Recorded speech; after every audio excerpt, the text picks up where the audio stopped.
Good evening. Good evening. Good evening. I am still Blue Moony, fantasy writer and shy magical library in human skin. Oh dear, how is everyone? This evening, this afternoon, this morning, wherever you are. I hope you're doing well. Things for Blue today, probably felt better in general than I did yesterday, which is always welcome. Better than yesterday, yes. Better in general, not really so much yet. But that's okay. That's okay. We'll get there. We'll get there. I did finally get on top of the mountain of washing up that's been waiting for me the last few days. That is a problem when we don't feel our best, isn't it? The chores do seem to stack up.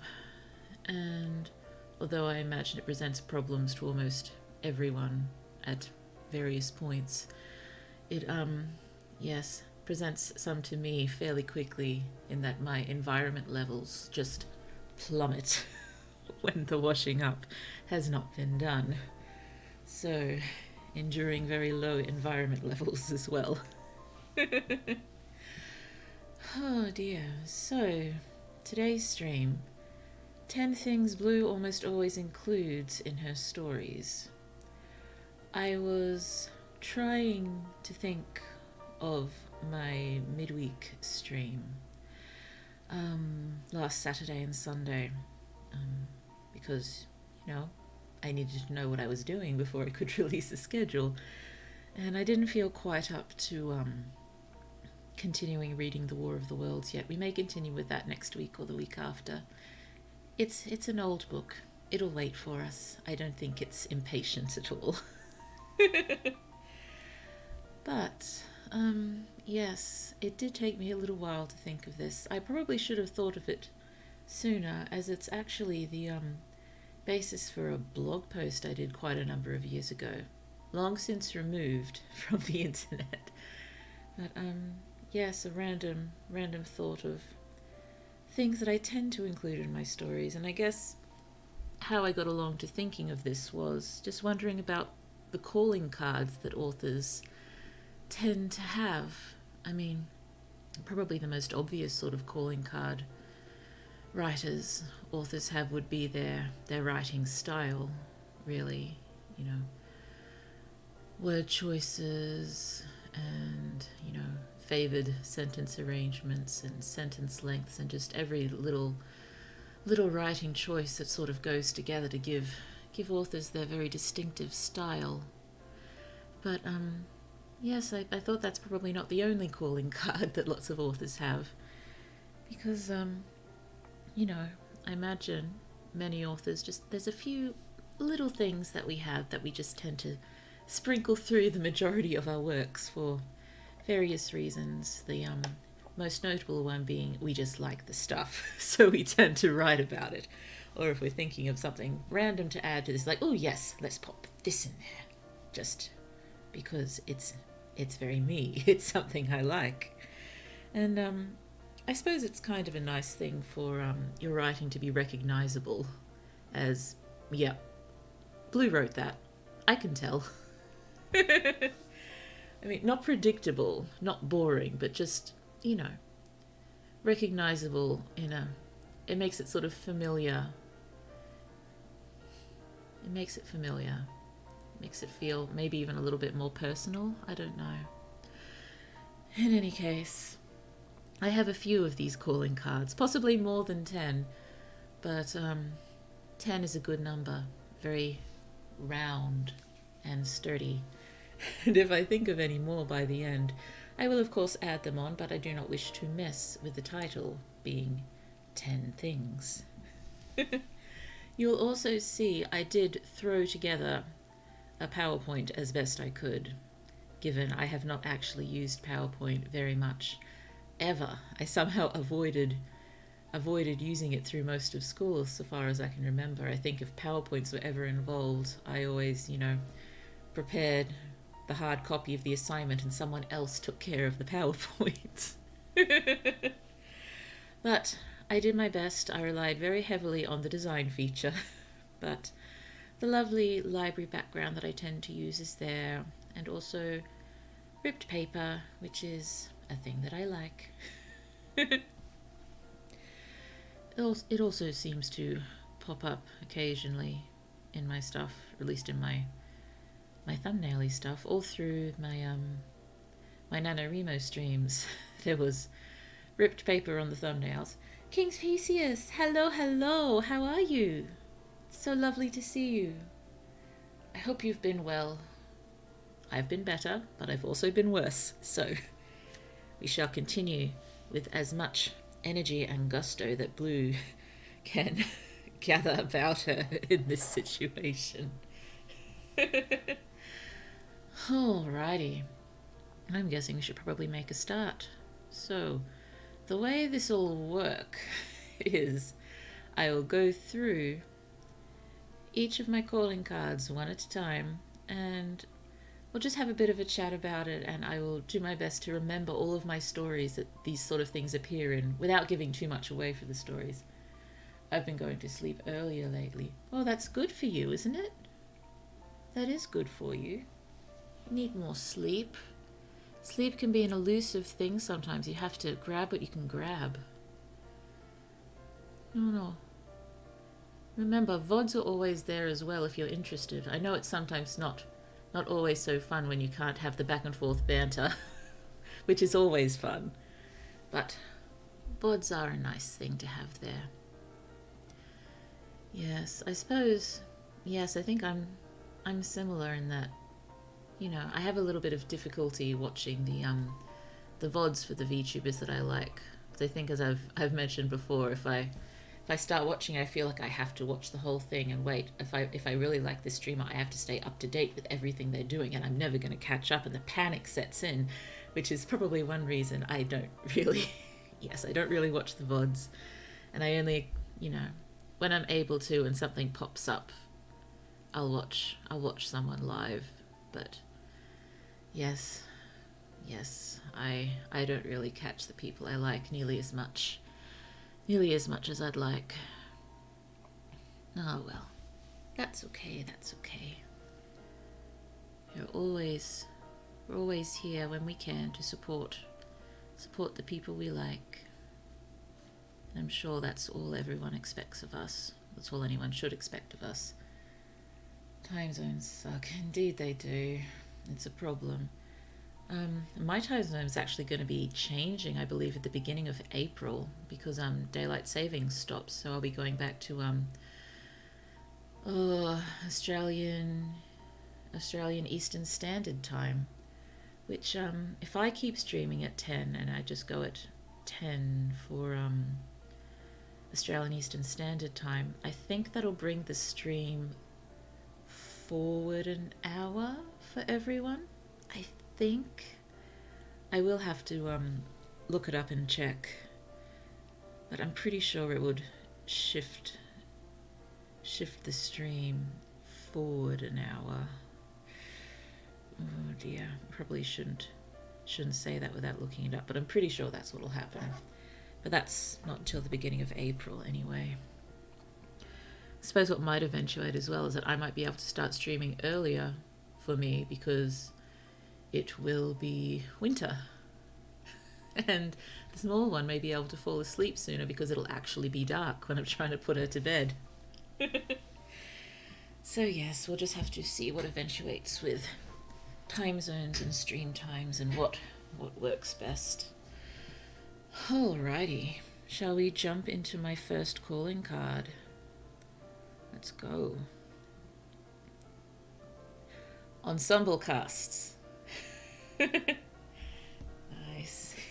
Yes. Well, ensemble casts.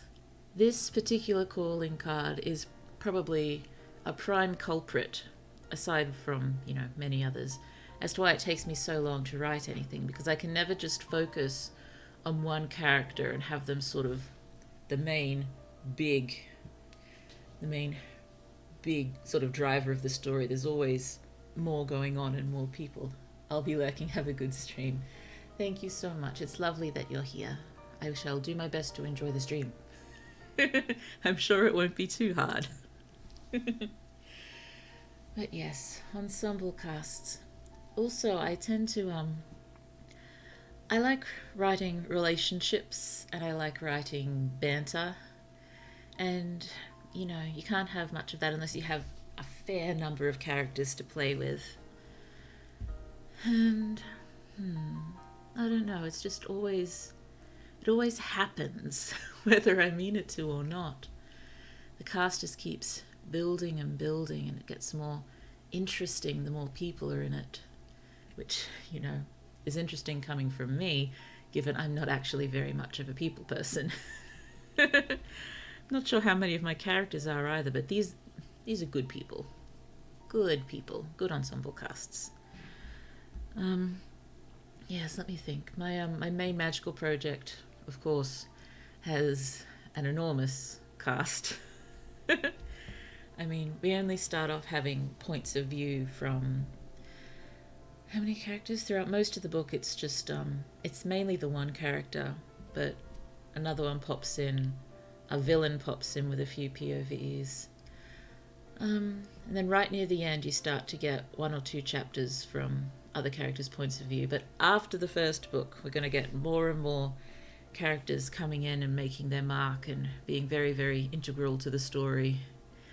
So there's going to be a lot happening there. Yes, my high fantasy, you know, political intrigue, war, big cast over lots of noble houses and such. Lots going on there. My dystopian story, again, the heroes are sort of, there's a lot of them together in a kind of team.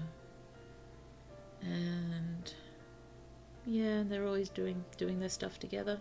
So it makes sense that I suppose you don't want to go tackling a dystopian enemy on your own, really, no matter how many times characters seem to do it in other dystopian stories. Much better to have a team at your back, I believe. Oh yes, my other you know, magical girl style story. Another ensemble cast. I think it's like 7 characters that we really focus on quite a lot. Oh dear. What else is there? Let me think. Another story I've been working on lately. It didn't start off as an ensemble cast, but as I said, you know, we're thinking about the story, it just keeps growing and growing and growing. More people makes it more interesting. Oh, thoughts. How am I thinking? I do have one story where there is sort of one character that's very, very clearly the sort of central point of the story, and everything does revolve around him, but we do get other points of view, and there are quite a lot of other characters anyway, so I still think it counts as an ensemble cast. I suppose one way to think about ensemble cast is, if it was turned into a movie, would you be able to pick one person as the main actor or main actress sort of thing? And probably in the majority of my stories I just couldn't, except perhaps that one with one clear central character, despite the number of other people in it. Yeah, he would definitely get first billing. For everything else, I'm really not sure which character would get first billing. Oh yes, it would be nice on occasion, I imagine, to write a story with, you know,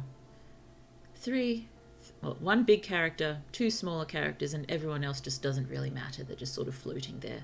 I imagine it would be able to be written a little faster, perhaps. Oh dear, but I think I'm kidding myself there. I don't think I'm capable of writing anything without a beautiful ensemble cast. It just makes me happy. Alrighty, I think there's another one later on that I'm counting as its own its own calling card, but possibly people could think it could be wrapped up into ensemble casts, but I'm keeping it on its own. Oh dear, where shall we go to next? Siblings and multiples. Yes, it's always been that in some way siblings are frequently my main characters, or my main characters has at least one, more frequently a fair number of siblings. Maybe it is because I am one of quite a few siblings, so sibling relationships are very important to me, very, very special to me, and in general, so far as I can see, although, I may just not be consuming the right media, sibling relationships don't really appear a huge amount in media, or a huge amount of importance isn't really placed on them, not in the same way it's placed on romantic relationships or even platonic friendships. Just, we need more siblings, particularly, older teenager and just adult siblings. We need more with adult siblings. I think, my favorite adult siblings in media are probably Simon and River Tam in Firefly. They are so lovely. And, it would be nice if I could think of, 5 to 10 examples in main media of siblings. I suppose Avatar, the live action, will be coming out soon, and it's got Katara and Sokka, but they're kids. They're kid siblings. We need more adult siblings. And most of my characters in my stories are late teens into 20s, or sometimes a little older, but I normally stick around late teens, early 20s. So I'm guessing that's when I started getting most of my writing ideas and most of my thoughts down. So I'm guessing the characters just didn't age with me. They stayed with their stories. Which makes sense. It does. So, and yes, probably move on to multiples. Yeah, multiples appear in my stories probably more than they should. I don't know, I suppose a lot of people just find the idea of twins and triplets and more very interesting. And, particularly with things like fantasy stories, you can play with magic systems and twins and telepathy and all sorts of fun things like that. But, yes, in my main magical project, there is one set of twins, identical twins. And, they're the siblings immediately below main character Kaz. And they're an interesting pair. I probably won't go into much detail on that.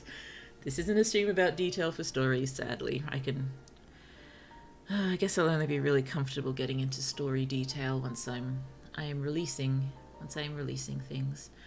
Hopefully, main magical project I can start releasing at one point this year. I'm not finished yet. Still needs a lot of work, and I have not really been up to it the last few weeks, which is unfortunate. Anyway, yes, other twins. No, in my high fantasy, it's not twins, it's identical triplets. Fun. Not only any triplets, they're identical triplet assassins, so we know it's good. Oh, I do adore those sweet boys. The opening few chapters are with them. They don't get as much as other characters, but I wanted to open with a bang, so to say. And I think I wrote those opening few chapters in 2016, 2017. And I've picked at them a bit, but in essence they've stayed the same because I like them so much.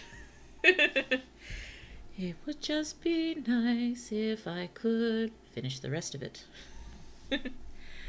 Needs so much work. As with everything. Main magical project doesn't need quite as much work as everything else, so we will keep prioritizing that for the time being. Do you have any other multiples? They're probably there. And, in lots of old abandoned projects. There were multiples. Oh, what's that one? There's a project I started releasing on a blog years and years ago that again I've taken down, and I'm reworking it, but I'm not sure I'll ever finish it because I'm not sure the idea actually really works.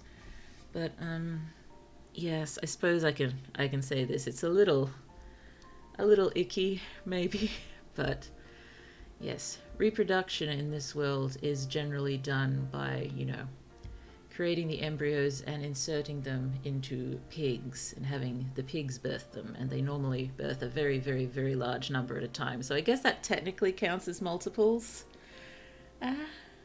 Yeah.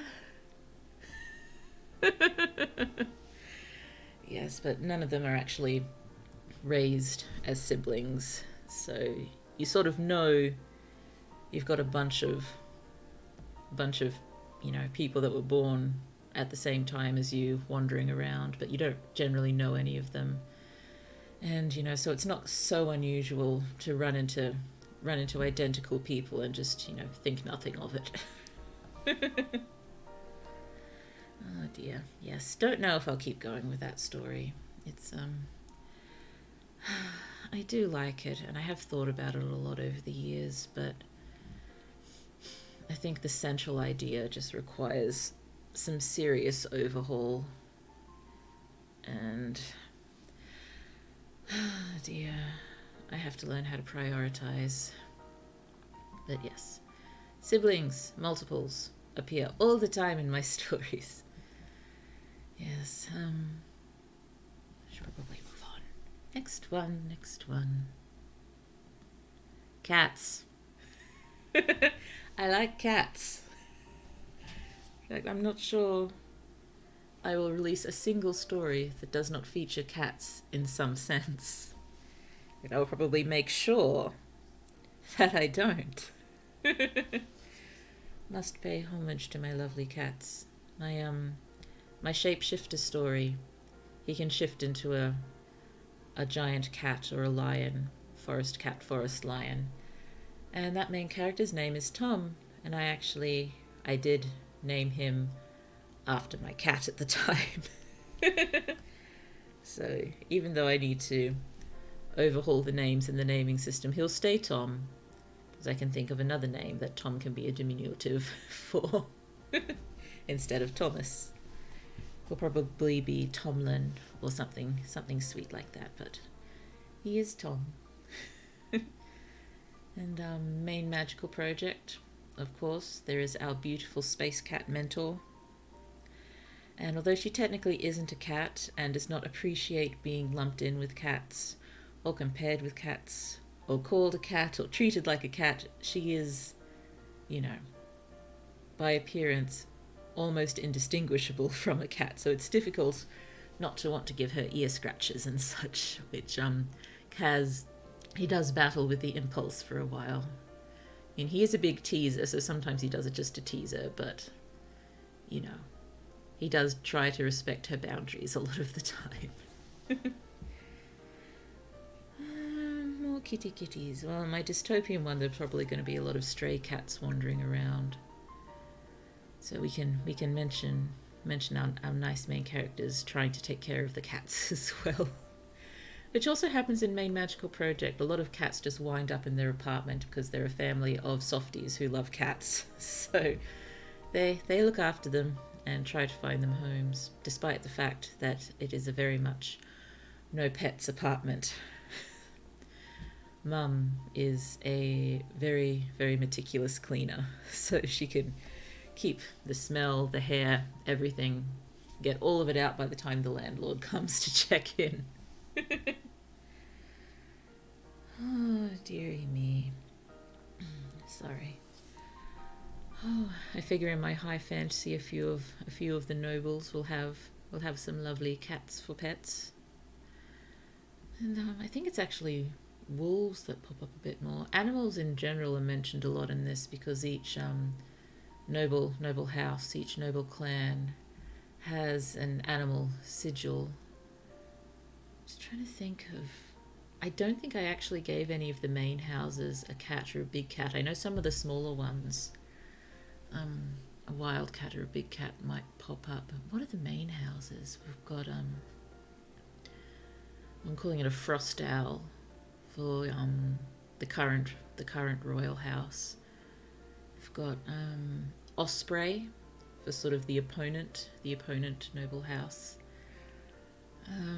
We've got the deer or stag for one of the other big houses. We've got, oh goodness me, what is it? Silver fox for another major noble house. We've got a wild boar for another one, and a wolf for the other one. I remember, I haven't worked on this story in a long time, but I remember all those animal sigils. Oh, dearie me. Yes, where else will cats pop up? Everywhere, probably. Just, even if they're not a major part, they will definitely pop up in the background in pretty much every story. Oh, dear. Rubbing my eyes because I'm tired, but I definitely wore a lot of sunscreen today, so I just keep dragging the sunscreen through my eyes, so that's fun.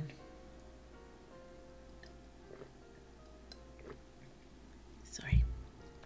Orange juice break. And I do remember in one of my formative fantasy series that I was working on all through high school that I'll probably never finish, but cats were pretty much their own fantasy race with, I think the queen was a silver tabby. And just sort of sent, cats they blend in well, so I think the queen frequently sent soldiers to sort of hang around with the main human characters and help them out and keep them company. I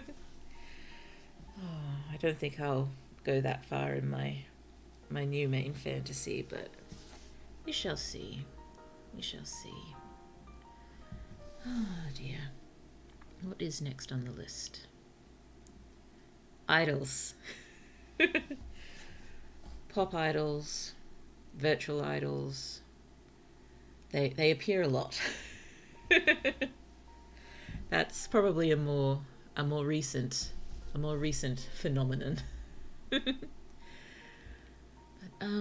yes, main magical project. None of them actually are idols, so they're not magical boys and girls who are also idols. That would be fun, but that's not what's happening in this one.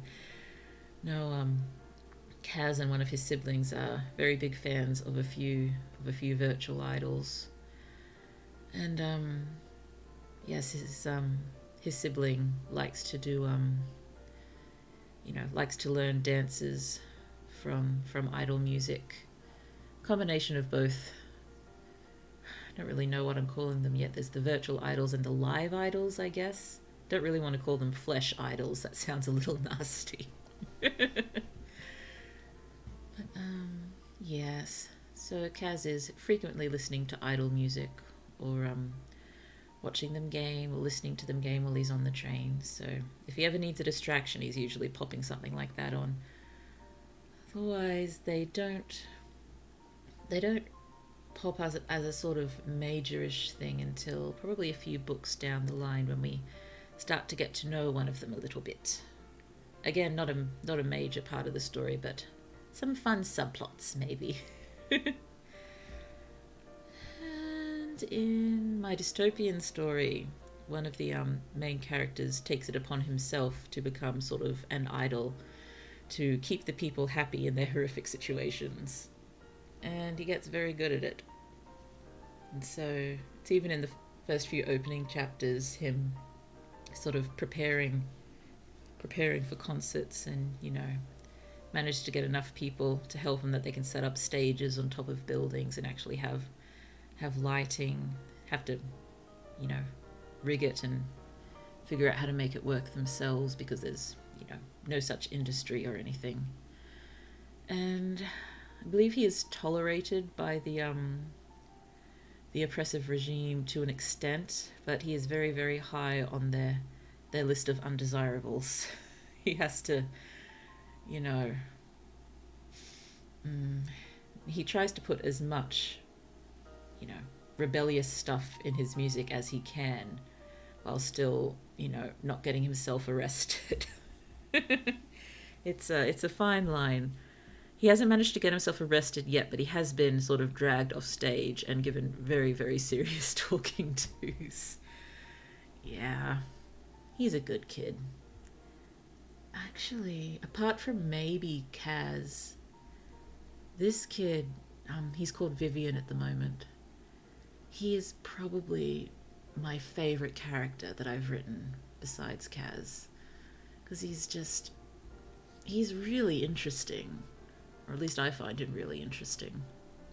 And I don't know, I really like him, and I really hope when I eventually write this he'll appeal to other people too. Oh, he's fun. And I've also considered making idols a part of my high fantasy, sort of, you know, bards sort of being idols. And, you know, lots of they do have the printing press in this high fantasy world, so lots of pamphlets with information about, you know, bards being passed around and ogled over. I thought would be lots of fun, and to have one of the main characters, you know, constantly looking back, thinking, I could have been an idol, I could have been a bard, I got the voice for it, why didn't I do it? But and yeah, also like the idea of, you know, sneaking out of the palace to go to an idol bard concert. Oh dear, I suppose it also makes sense to have them appearing at noble parties and events, but I doubt it would be as fun as just concerts out in the open. But if I did do that, I'd want to bring it sort of more into the story. Oh, I just don't know how I'd do that at this point. I suppose for my high fantasy, I do have most of the story across the first 3 books. You know, I know exactly what happens, I just don't know exactly how all of it happens. And that's what's going to take the work, isn't it? Just figuring out how to get everyone where they need to be and for everything to happen. So I could probably think of a way to sort of increase the idol presence in my high fantasy world. Oh, what about my shapeshifter fantasy? I haven't mentioned anything like it. I don't know if, I don't think there could be any sort of major feature, but I can probably, you know, just give a sort of nod to it by having, there's a particular character who I imagine would be compared with idols, even though he's a military scientist. But he's got that sort of aura about him. And what was I thinking of? Sort of cards. You know, almost like trading cards, but with idols' pictures and information on them.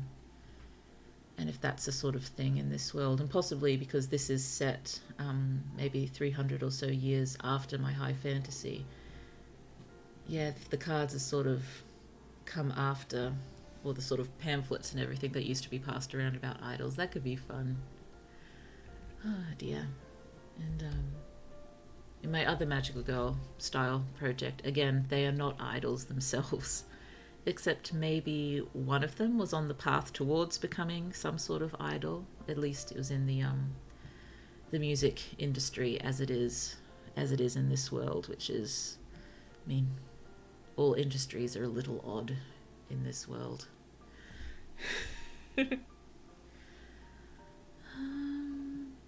Oh yes, idols, very big in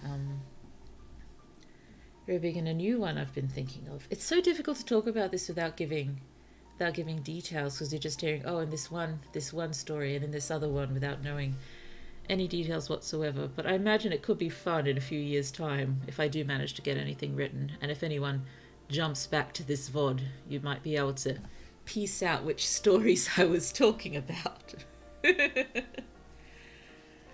But yes, in this one, oh, at the moment I've got it set in an alternative alternative Ireland in the late 1800s, early 1900s, but I may just wind up making it a fantasy world. It's almost easier in a way. But yes, they do have to go on a quest for various reasons, and their cover for a lot of the quest, and what will get them into a lot of countries that they otherwise wouldn't be able to get into, is that someone is an up and coming idol, violinist idol, but still idol. And they use that to disguise their purpose. But she does actually, do all the idol work. And I think I do actually combine some magic with idols there. So that's probably as close as we're going to get to magical girl idols. And even in the story I was working on for NaNoWriMo last year, or the cultivated chosen ones. Not all of them, but a lot of them are sort of pretty much become idols. Because you have to sort of hit all these criteria to be considered the best of the best, and one of them is performance. So they're pretty much idols, but also need really high academics and fighting and general sporting and everything, because it's fun to do that. I did enjoy pulling that story together, and again, I think I already know pretty much everything that happens. It's just making it work when my head is already so full of all these other stories. Goodness me. Okay. There's probably more scattered around in there. I just can't think of them right now. Oh, wait. No, technically. Remember the piggy story? Piggies. It's how people get born. Many multiples born at a time with piggies.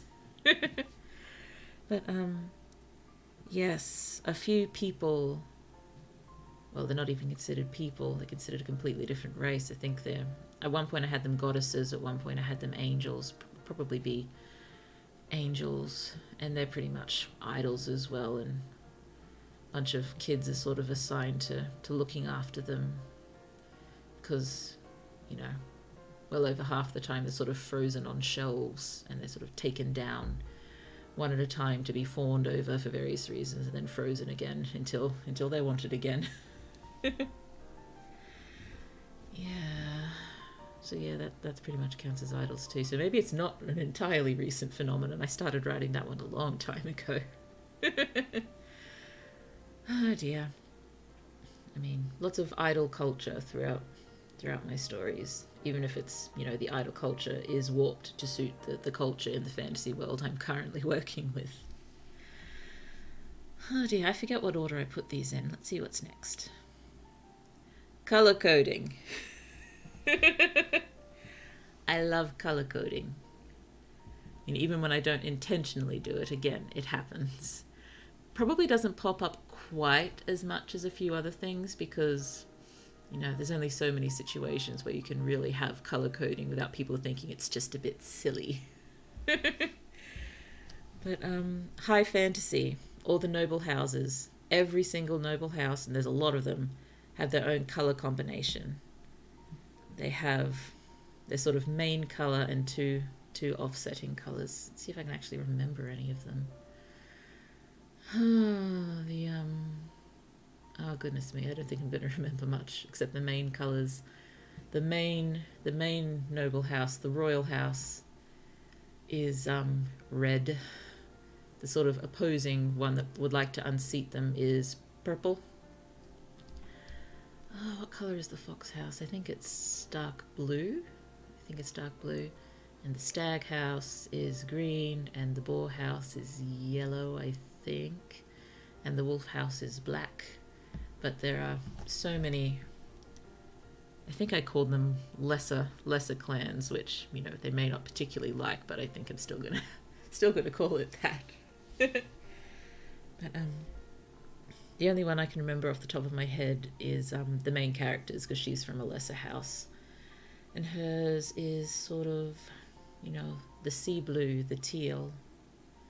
So that's nice. And all of the nobles, they wear a sash or a belt with the stripes of their colours, usually pinned with the animal of their sigil, and they tend to stick to those sort of colours, at least with their best dress, what they wear to the parties and the important events. You know, Sigrid, she would always be wearing the teal, and her friend in the royal house would always be having the scarlet skirts. And yes, lots of colour coding there. And of course, in the main magical project, they're magical boys and girls and friends. Of course, they're colour coded. Kaz is red. He is the red one. And although he doesn't know it yet, he's not actually the leader. He's just the first. He just happened to be first.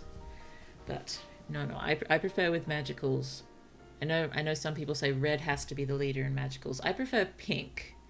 I prefer pink or white. Pink and or white being the leader of magical teams. But Kaz is red, and other characters will come in the team. The primary team, they'll be red. Let's go in order of appearance. Red, green, pink/white. You know, leader doesn't actually appear properly until book 3. Yeah, we still see them. We just don't know what role they'll play in the magical team until book 3. So after pink/white, we've got the blue and then the yellow. And then we also have a sort of secondary team, which sort of pops up slowly throughout the books, unknown to the primary team. And that team will be orange, teal, and purple. It did originally have another member, but I cut them out because they weren't really adding anything to the story. And as you know already, it's already a massive ensemble cast. Probably did not need someone else there. The secondary team is fine with the 3. It's fine with the 3.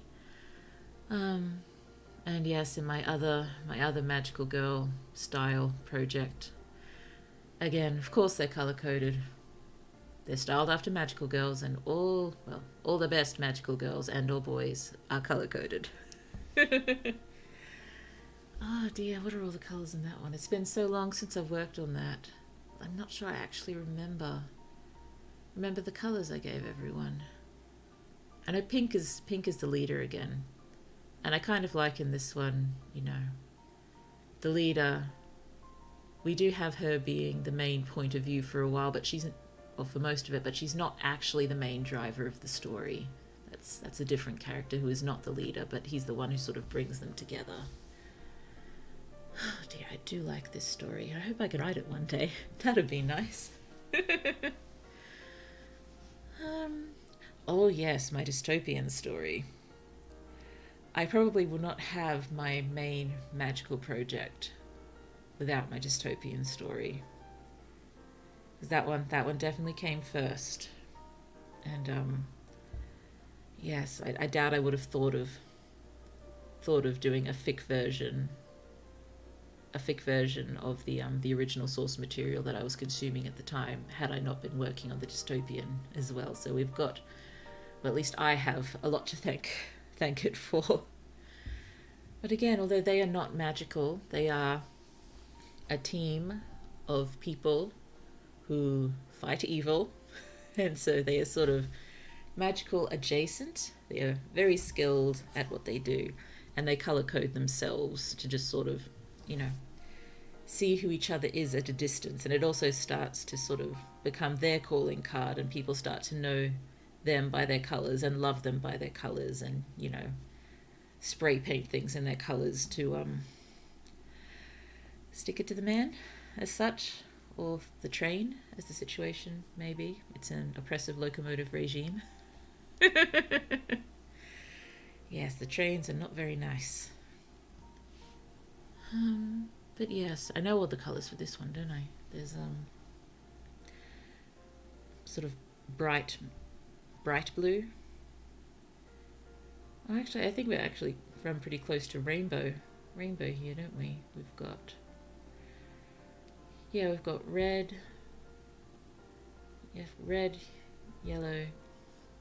Oh dear, I'm thinking of the song instead of the actual colours. red, orange, yellow, green, blue, indigo, and violet. Yeah, they did the rainbow colours.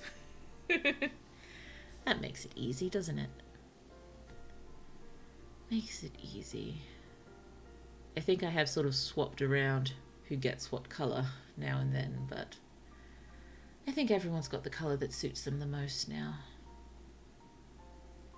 And there's also, the sort of, not really the leader, but the one who appears to be leader to an outsider. Yeah, they're in the red. Because we don't have pink here, do we? We don't have pink, so when pink is not there, red can be the leader. My shifter project, I don't think there's really any overt colour coding in there, except main character Tom is very, very closely associated with green, if that counts at all. Mostly just because of the eyes. He's got the very, very green eyes. Because cats. Oh, dearie me. What have we got next? I could probably just go on and on about colour coding. It's just so satisfying, I guess. I really like colour coding. It makes me happy. Oh dear, are the yawns already coming? Excuse me. Oh, excuse me, sorry. Okay, what's after colour coding? I can't remember what number we're up to either. Possibly I should have numbered these. Next we have markets. I think there will be at least one market scene in everything I write. I'm staring at this word. Did I spell it wrong? I don't think I did, but it just doesn't look like a real word at the moment. That thing's happening. All I'm seeing is markeets, meerkats, something like that. I'm pretty sure it's spelled correctly, isn't it? It's not an overly complicated word. And yes, that was just me tapping out on my desk to try to make sure I've spelt it right. But yes, market scenes. Not only are they fun to write, they can also be very, very useful. Like, I may have mentioned already, if I want to, do a lot of world building in limited time, I throw a festival into the story, and that's also something I tend to do a lot, but it's definitely not everything. Or is it?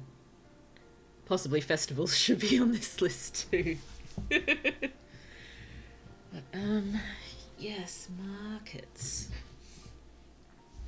Yeah, I don't think I initially started using them as a, not a cheat, but an easier world building device. I just wrote them because I like market scenes.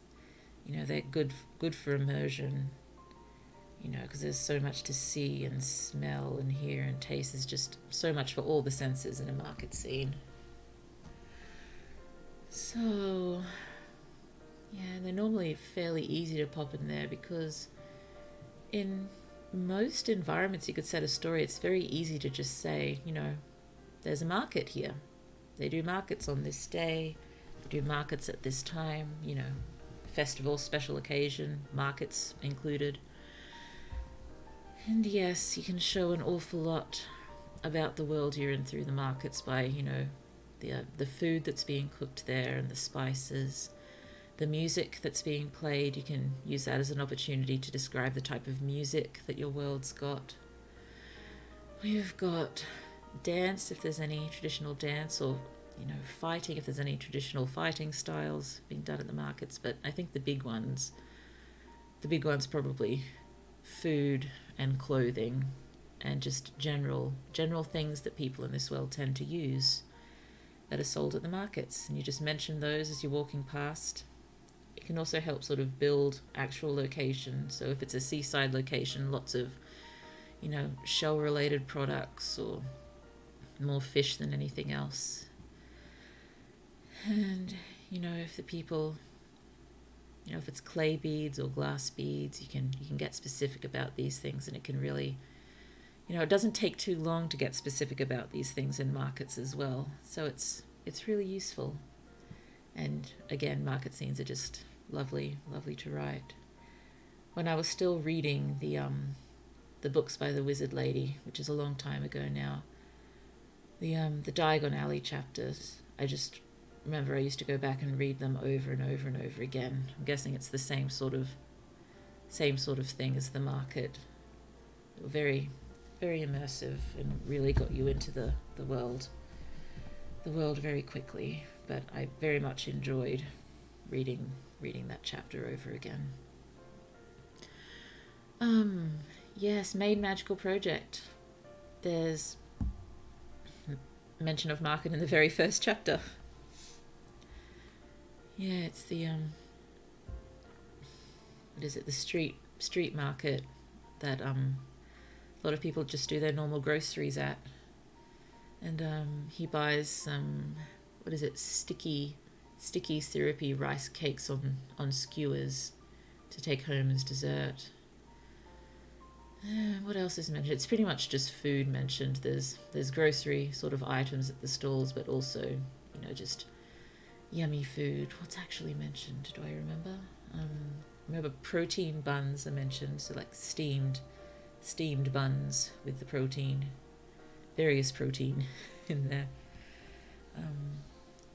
They're very, very big on the seafood, so I'm guessing, possibly steamed scallop buns or steamed prawn or shrimp buns, but there's probably other things too. Goodness me, there was more things mentioned there. It's been a while since I've read this chapter, I guess.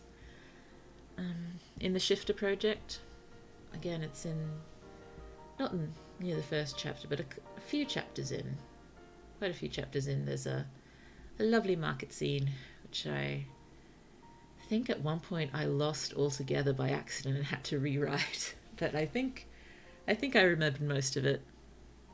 And what was the big thing for that? I made it a spiral. Everything laid out in a spiral because the indigenous people in that world spirals are very much a part of their culture. And there was a lot of indigenous people living in this town, so it became the spiral market. And what was there? This is also, it's a sort of little town between a huge dark forest and the sea, so there's a lot of products from both of these. I seem to remember, it's like I'm trying to remember what Tom's little sister bought there. She went on a major shopping spree. Is she even really little sister anymore? I think I aged her up a fair bit. Maybe it's just a year's difference now. It used to be 5, but I think I felt more comfortable making her closer in age to Tom. She can still go on a shopping spree. I think there's sea glass hairpins involved and sketches of dolphins in frames with shells stuck to them, and shell necklaces, possibly pearls are involved. Lots of pretty things. Thinking. Well, in the high fantasy, there'll definitely be various market scenes. As they go questing, they'll probably buy what they need at markets. Did I send them to markets before they left? I definitely sent them around some shops. I'm not sure if I sent them specifically to markets, but there's a big new section that I haven't written yet that I'm going to be poking in there, which is, as you probably guessed, some sort of celebration. I think it sort of, resembles the joust. Nobles mainly partaking in various athletic pursuits for their own and others' amusement. And I think it correlates to the royal consort to-be's birthday, and he's also competing. So yeah, there's got to be markets set up there. And yeah, there'll be markets everywhere in that one. Let me think. Yes, and the one with the goodness me, it's difficult not to give more detail, isn't it? The one I have been working on more recently with a sort of worldwide quest with the flying ships and using using idol performances as cover for their quest. There's probably there'd be a market nearest to the beginning there, because I'm pretty sure main character sells their wares, or possibly used to sell their wares at the markets. I think they are currently in an unfair work arrangement with someone who took all of their wares. Oh dear. But yes, markets there. Also, they are not very well off, so I imagine they would visit markets and sort of crawl around under the stalls looking for veggies and stuff that have fallen off. Yes, not in a good situation. These lovelies are not, sadly. Things do get better for them in some ways. I mean, they get to go on this quest, but yes, not entirely pleasant. Oh dear. I hope there haven't been too many issues with the stream, by the way. Prism software did pop up a little while ago saying there might be some difficulties, but hopefully it's not going too badly. Please let me know if you are having troubles, and I will see what I can do. Markets. Yes, well. Oh, I haven't talked about this one at all yet.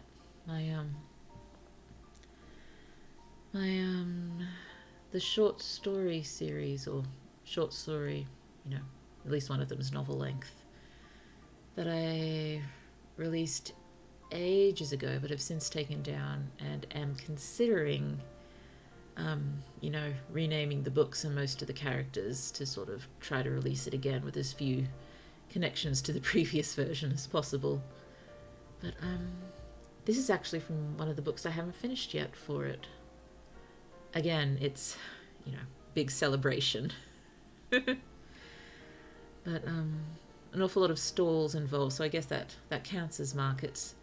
But I really liked this celebration. It's a 4-day celebration, and something sort of different for each day. I can't remember what's on every day. I think the third day was sort of honoring the military, and the last day was honoring the gods.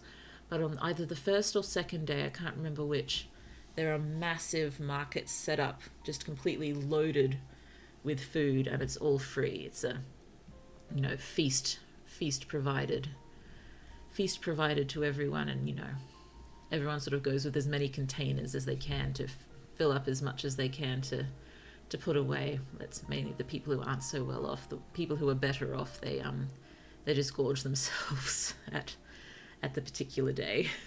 But yes, I really loved writing that one, probably because I also just love writing about food. It's a nice thing to write about. But,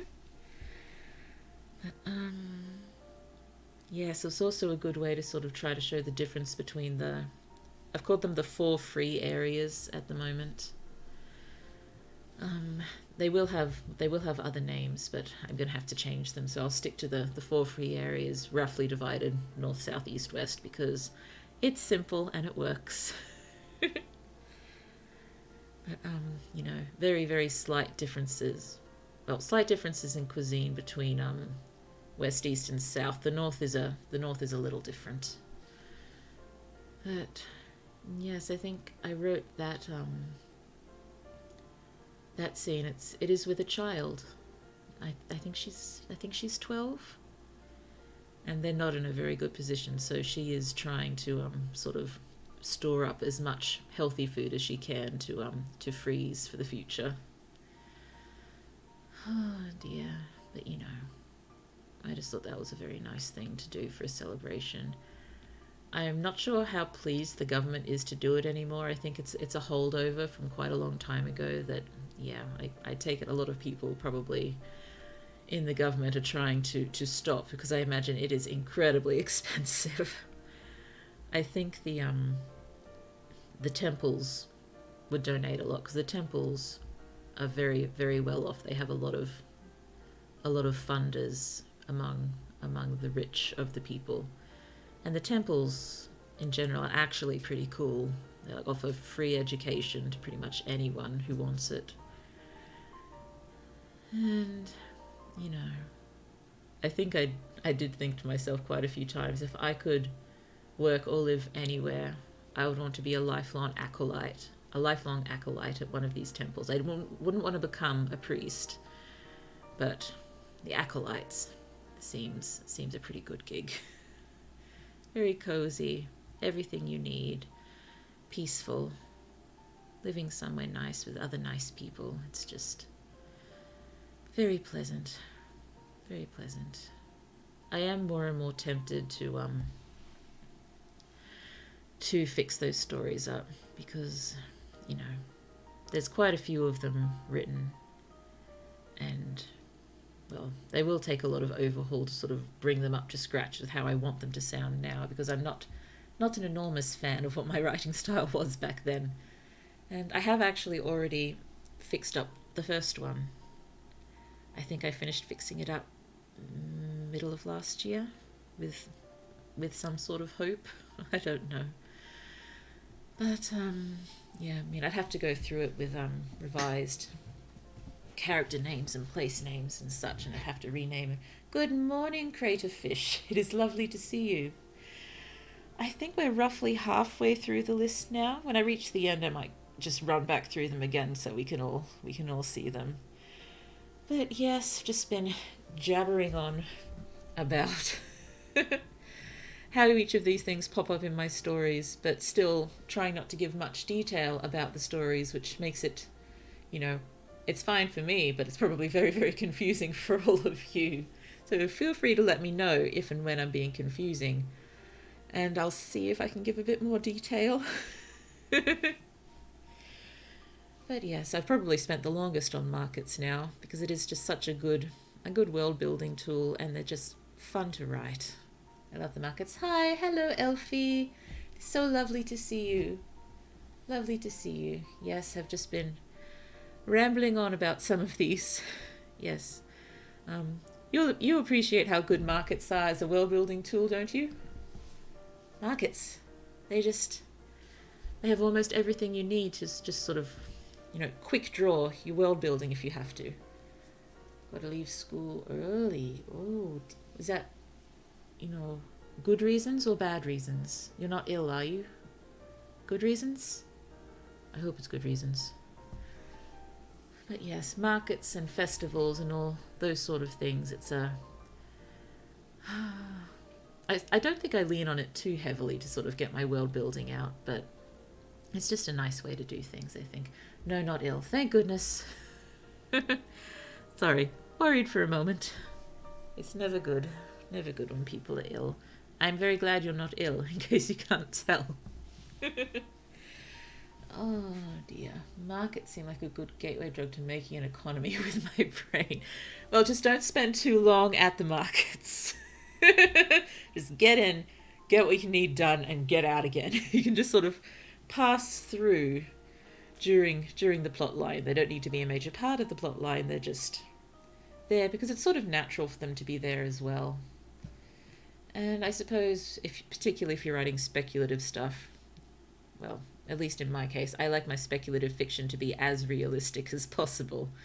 And this is someone who writes, you know, magical boy and alien monster fights. I still want it to be as realistic as possible, which is why I'm doing things with my magical people, such as going into the effect of magical transformation on the body, which I find very interesting.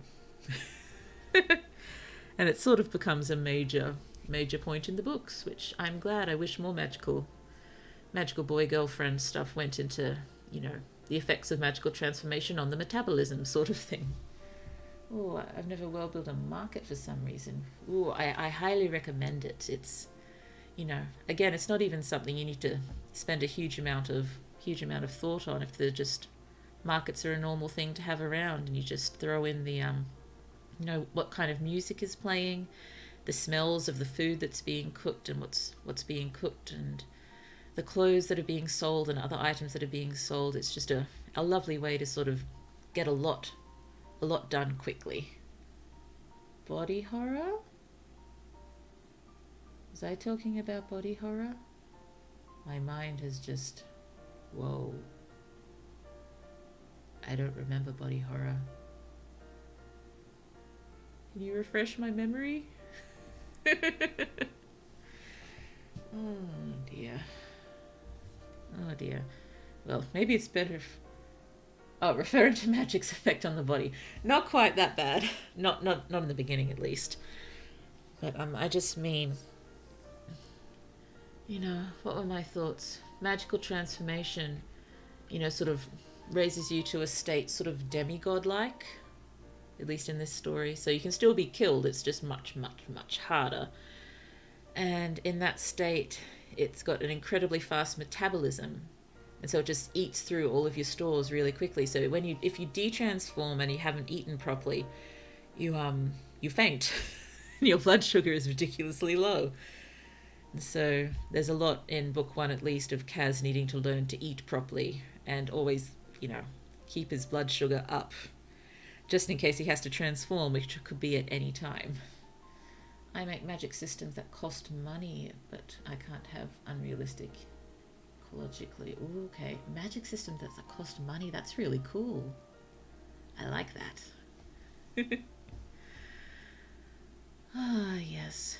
But yeah, I think some sort of market, you know, whether included with the festival or just on its own, I'm pretty sure will make an appearance in pretty much every single book I write. But I should probably move on. I've been sitting on markets for a while now. What's next? Golden Eyes. This one just started sort of by accident. Oh, metal is magical in my world. Ooh, so like different levels of magic, and there's like a hierarchy of metals and strength of magic, or is it down to the purity of the metal? Wow, that's really cool. Oh, I remember a scene in a superhero book where a speedster was chomping down sticks of butter for metabolism. Oh yes, I love it. I love it. Golden Eyes Red Dragon. So you get anemic by using too much magic. Oh, yes, that works. That works so well. I love it. Oh, that's great.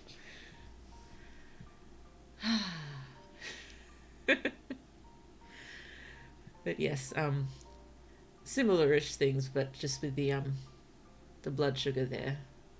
And in my other magical girl-based story, there's something along those lines. Not quite the same. I mean, one of them has a similar sort of effect, but it's sort of, you know, payback for the magic that you use. I think one of them has sort of a shielding magic. I mean, my main magical project, it's all sort of elemental based, but in the other one, it's sort of more specific, more sort of mutant like, I guess, like more like X-Men maybe. But one of them can create shields and barriers and stuff, and I think the payback for that is just increasingly brittle bones, and so far easier to break. And yeah, the payback for one of them who does kind of teleportation, sort of portals. That one is the payback for just eats all of your reserves, and so you pretty much faint as soon as you de-transform. And what makes it interesting for this character is that they're already diabetic, so it's a very, very dangerous power for them to have. What else do we have for the payback? I haven't thought about it for such a long time. Oh yes, our sort of alchemist that makes the very, very small changes. Just with each little shift she sort of makes in reality, it also shifts her cells slightly, so she's just building up more and more cancerous cells without realizing it. So that's fun. And you know, none of them sort of told about the payback before they accept the powers. Oh, I had more good ones, I just can't remember what they are anymore. Oh dear. I hope I wrote them all down. I do have a bad habit of not actually writing everything down. Or if I do write it down, I put it somewhere ridiculous that I will never find it again. Okay, Golden Eyes. My first golden-eyed character, his name is Jamie. And he's from... Oh dear, this story has had so many titles over the years. But the current working title for it is A Circle Closes. And Jamie was my first golden-eyed boy. And so when I think golden eyes, I just think that, you know, the incredibly bright brown hazel that looks golden. And I don't remember why I gave them to him initially. I just liked that he was the boy with the golden eyes. And I guess it just sort of bled into my other stories that I like to have a boy with golden eyes. Well, not always a boy anymore, but originally it was boys with golden eyes. And Kaz is one of them. Kaz is my current boy with golden eyes. And, oh dear. I think I gave them to him because I just remembered Jamie, and I love Jamie, and I love the golden eyes. So this was more of a conscious, I'm going to make this a thing in my stories. There's going to be a golden-eyed boy, or mostly boys. One or two, not boys, but mostly boys.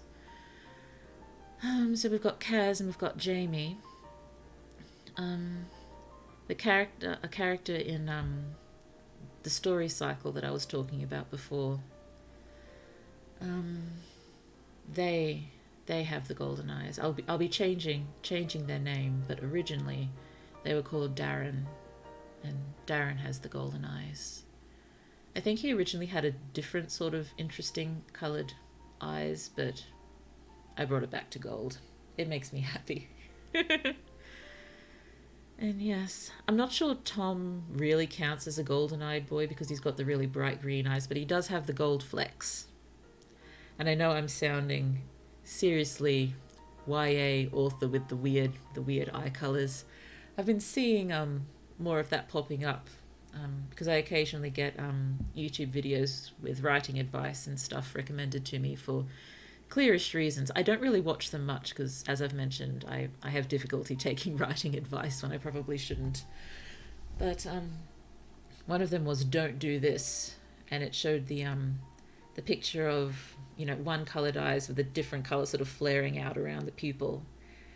And I think that started being a thing probably with Ms. Sarah J. Maas, with the Selena character having the teal eyes with a sort of gold around the pupil. And saying, you know, things saying, stop giving characters these eyes, it's unrealistic, or something like that, which makes me giggle a little bit because in actuality, I do have eyes like that. Yes, Actuality Blue, which if I ever do another model, I'll probably see if the artist can get that in the model. But I somehow never include weird eye color. Should I start? I don't think it's a necessary thing. It's just a fun thing, and I think it's just a thing in YA because, you know, we like interesting eye colours in YA, I guess.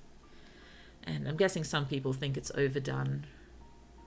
But, you know, you could always make some magical things related to eye colour to explain things if you wanted to have fun with that. If you've got your metal being a measurement of power, is it possible, like, I'd have to look it up, or maybe it could be related to the magic. Could we see any of that sort of come through in the eye color or anything? Like, colored some flares or bands or around the outside. Could be fun.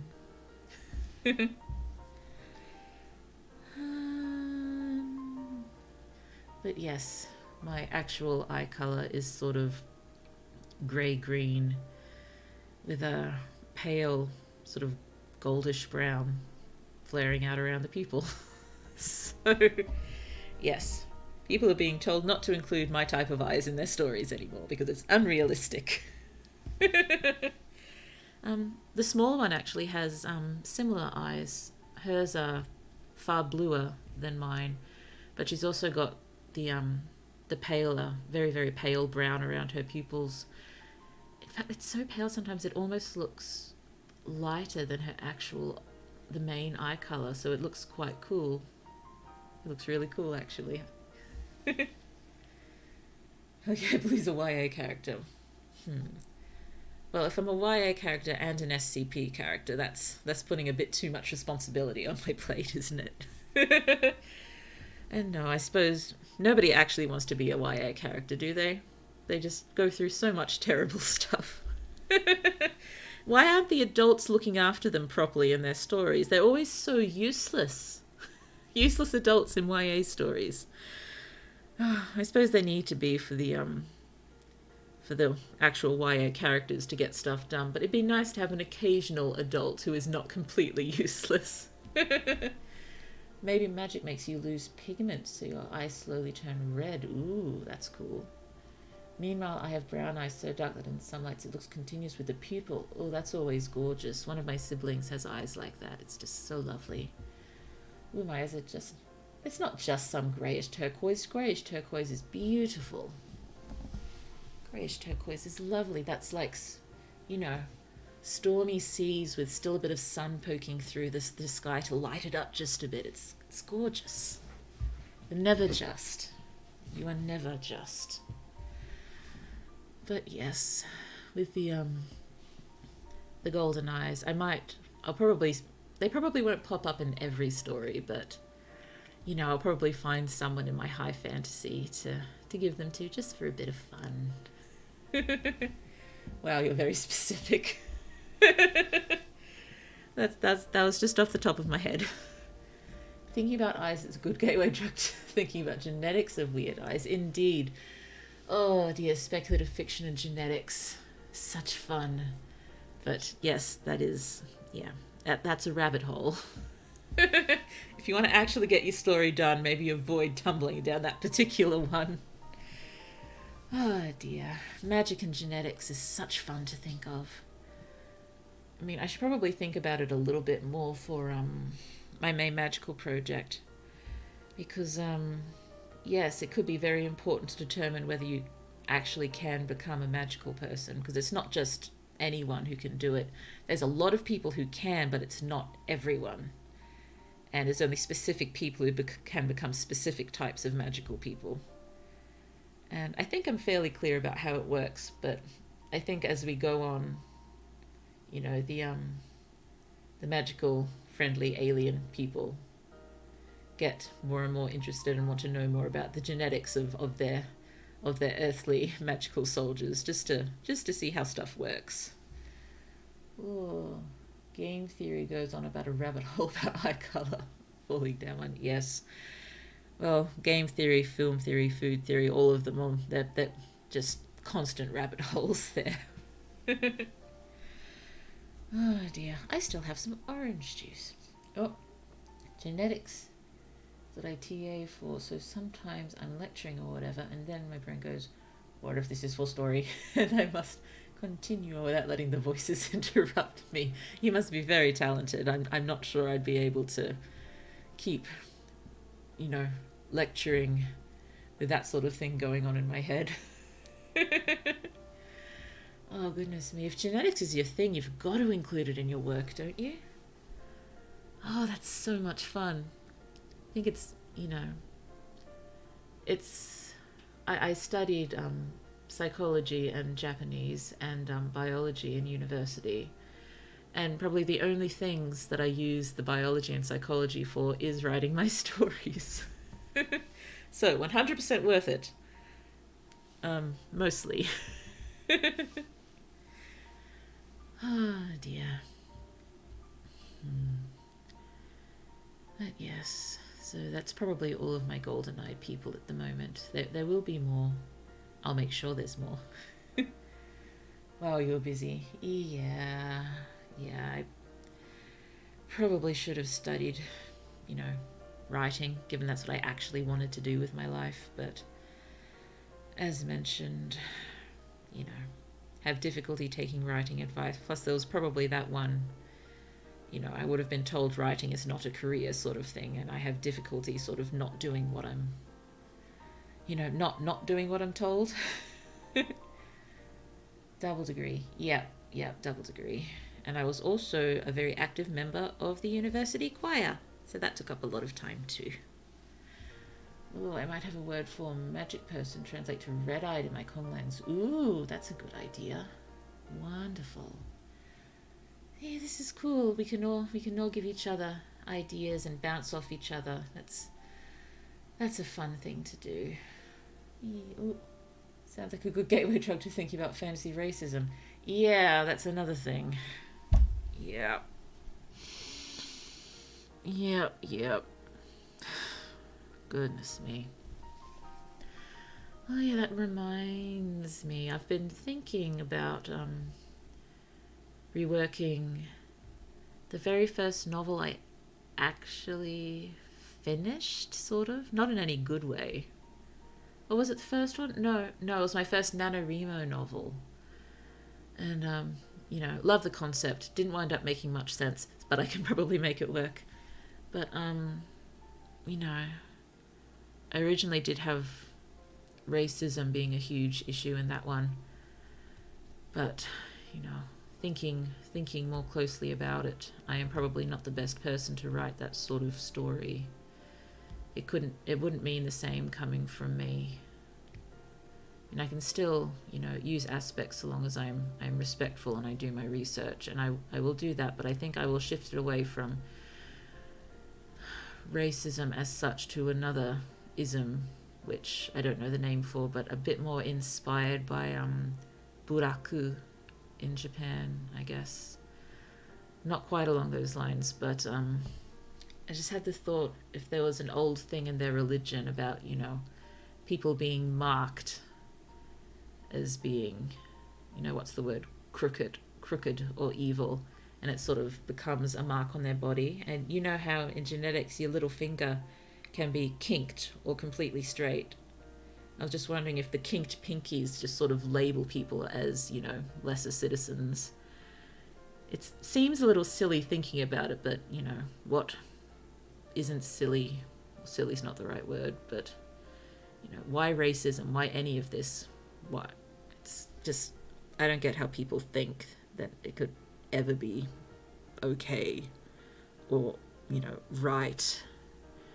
It just baffles me, and maybe I'm just simple-minded or something, but I don't know. Oh dear. Oh, my fantasy world is so racist, and it's deliberate to be able to, the subtle social commentary. When it's done well, it's done well. And I think it's, it needs to be in literature and in media until it doesn't need to be there anymore. And I don't know if there'll ever be a situation, given the rate we're still going, where we don't need to be reminded that this is not okay. Oh dear. Yes, there is a fair amount of racism popping up in the in my high fantasy, and bits and pieces in the main magical project. None quite as overt as that, but it does come through now and then as an issue. I have no idea where I'm up to. Sorry, I really should have numbered these. Quick orange juice break, then keep going.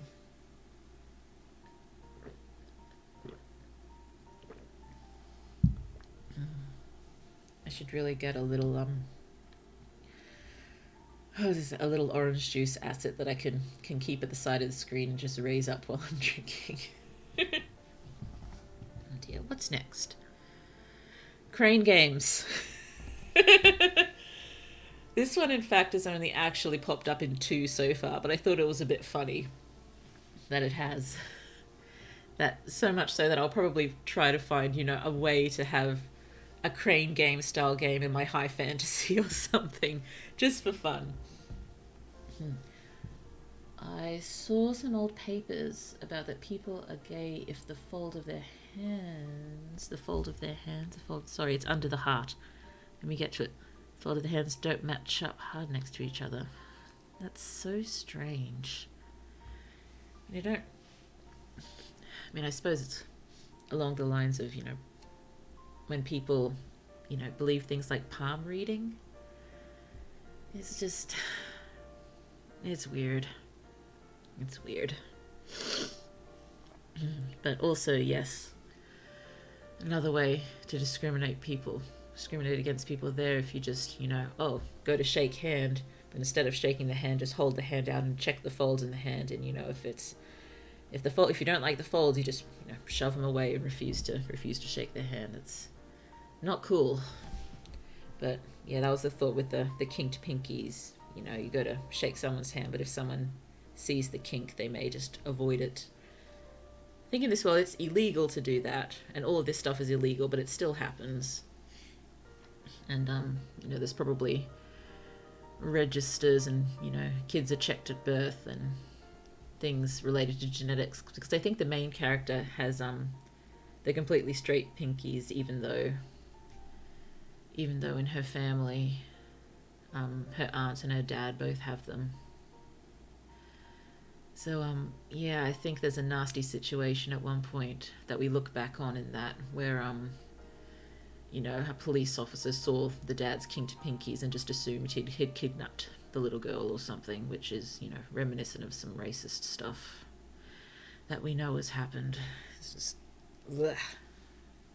Sorry. Crane Games. You've got kinked pinkies. I am sure they're absolutely adorable too. I do not. I have incredibly straight pinkies. One of my siblings has really kinked pinkies that are very, very cute. And I think it's actually the dominant gene. I'd have to look it up, but I think kinked pinkies are dominant. I will have to look that up now, but I'm pretty sure they are. But you know, there's different degrees of kink, and I imagine, you know, the more kinked it is, the more so-called criminal you are in that story. But yes, I was teetering between whether or not to have that, but I think I will. But yes, Crane Games, main magical project. The game that Kaz is kind of sort of addicted to is like a mix between pachinko and Crane Games. We've got a subtle kink to your pinky, very, very subtle.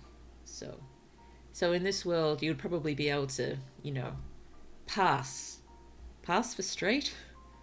Goodness me, that's making, you know, other comparisons there too that are probably also appropriate. Among Us. Oh, hello, Letui. So lovely to see you. Hello. Yes, we have been discussing racism and pinky fingers. I'm sure that makes complete sense. Clinodactyly has been considered an autosomal dominant trait with reduced penetrance for over 70 years. So I think I was right.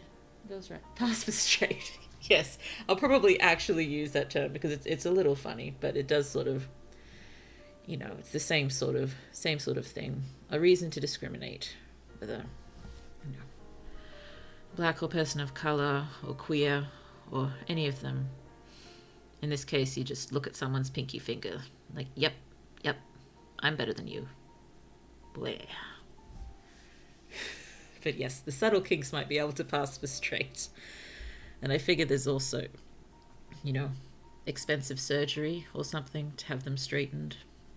You know, probably wouldn't actually need to be expensive. They just make it expensive because they can.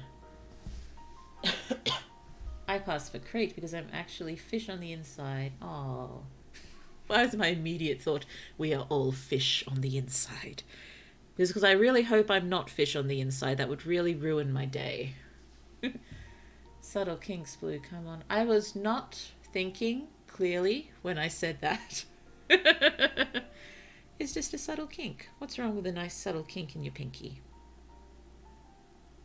I'm glad no one's clipping me.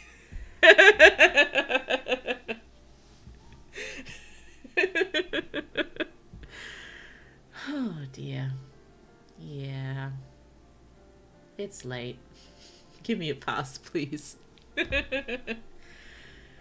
Oh yes, Crane Games. Let's get back to the Crane Games. What an interesting thing I've stepped into. Also clipped. Well, dang.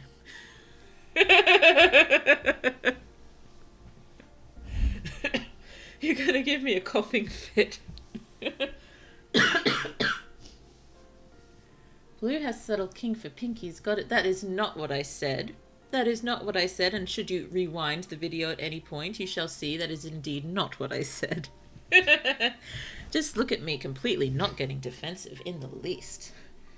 It implies homophobia. I may use that as well, passing for straight. Yes, go for it. Use the thing. Use the thing. who knows if I will ever finish this story, and even if I don't, anyone can use that. It's not my thing, it is a thing. Crane Games. The game that Kaz is kind of sort of addicted to is a mix between pachinko and the crane game.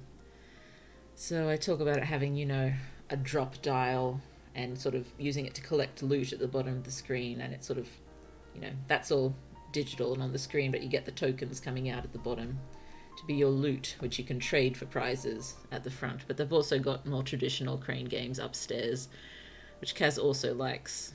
He's not particularly good at any of them. He likes to fancy that he's pretty good at it, but he's not really. I have got a subtle kink for not being obscenely confused and blindsided about whatever I just joined into. Whatever floats your boat. So finishing something is hard. It is. I am hoping to finish Main Magical Project Book 1 this year. I've been working on it for a very, very long time. But my head is just so crowded. It's so crowded. I would love to get a few books out of it, just so there's space for the others to breathe and finish. And I don't want any more ideas. I keep getting more and more ideas that I love for more stories. I do not need any more ideas. I need to finish the ones I've got. Hello. Hi, Zebby. Hello. So lovely to see you. If you flick back through the chat, it may be confusing, just as a warning. I hope so much you're well. Okay. Oh, I am going here because I got a notification. I'm now going back to sleep. You guys have fun. Bye-bye. Enjoy your sleep. Same Blue, I am fighting the voices in my brain. One coherence narrative. Yeah. It's a difficult thing. Sleep well. Yes, sleep well, Latui. It was lovely to see you. Yes, Crane Game. Appear in Main Magical Project. It actually features really quite heavily in some of the early chapters, because the arcade there, that's where one of the first big fights goes down. So I get to have some fun using the arcade space in a fight scene, which is good. Pops up less and less as Kaz sort of gets over his semi-addiction. He's got a lot on his mind, magical boying now, so he's just sort of distracted, I guess. And the crane games, quitting them isn't really a problem. He's still, he likes to play. It's fun. He plays because it's fun. He just gets a little hooked. But, yes, every time he does sort of sit down to play, he'll lose everything quickly and walk out the door. Arcade fight, yeah. I am very proud of that fight. It's from the original fic version. That was in the original one as well, for when it was still just a pachinko bar, a pachinko parlor. But I was able to keep an awful lot from the original fight scene by, still having the tokens instead of the silvery balls. And so during the fight, everyone's, boxes of tokens get upturned and we're slipping on them everywhere, and there's noise everywhere, all the machines going off. It's going to be great. Yes, I've received the compliment several times that my writing, can evoke a movie-like scene. So I'm hoping that's what the arcade fight will do.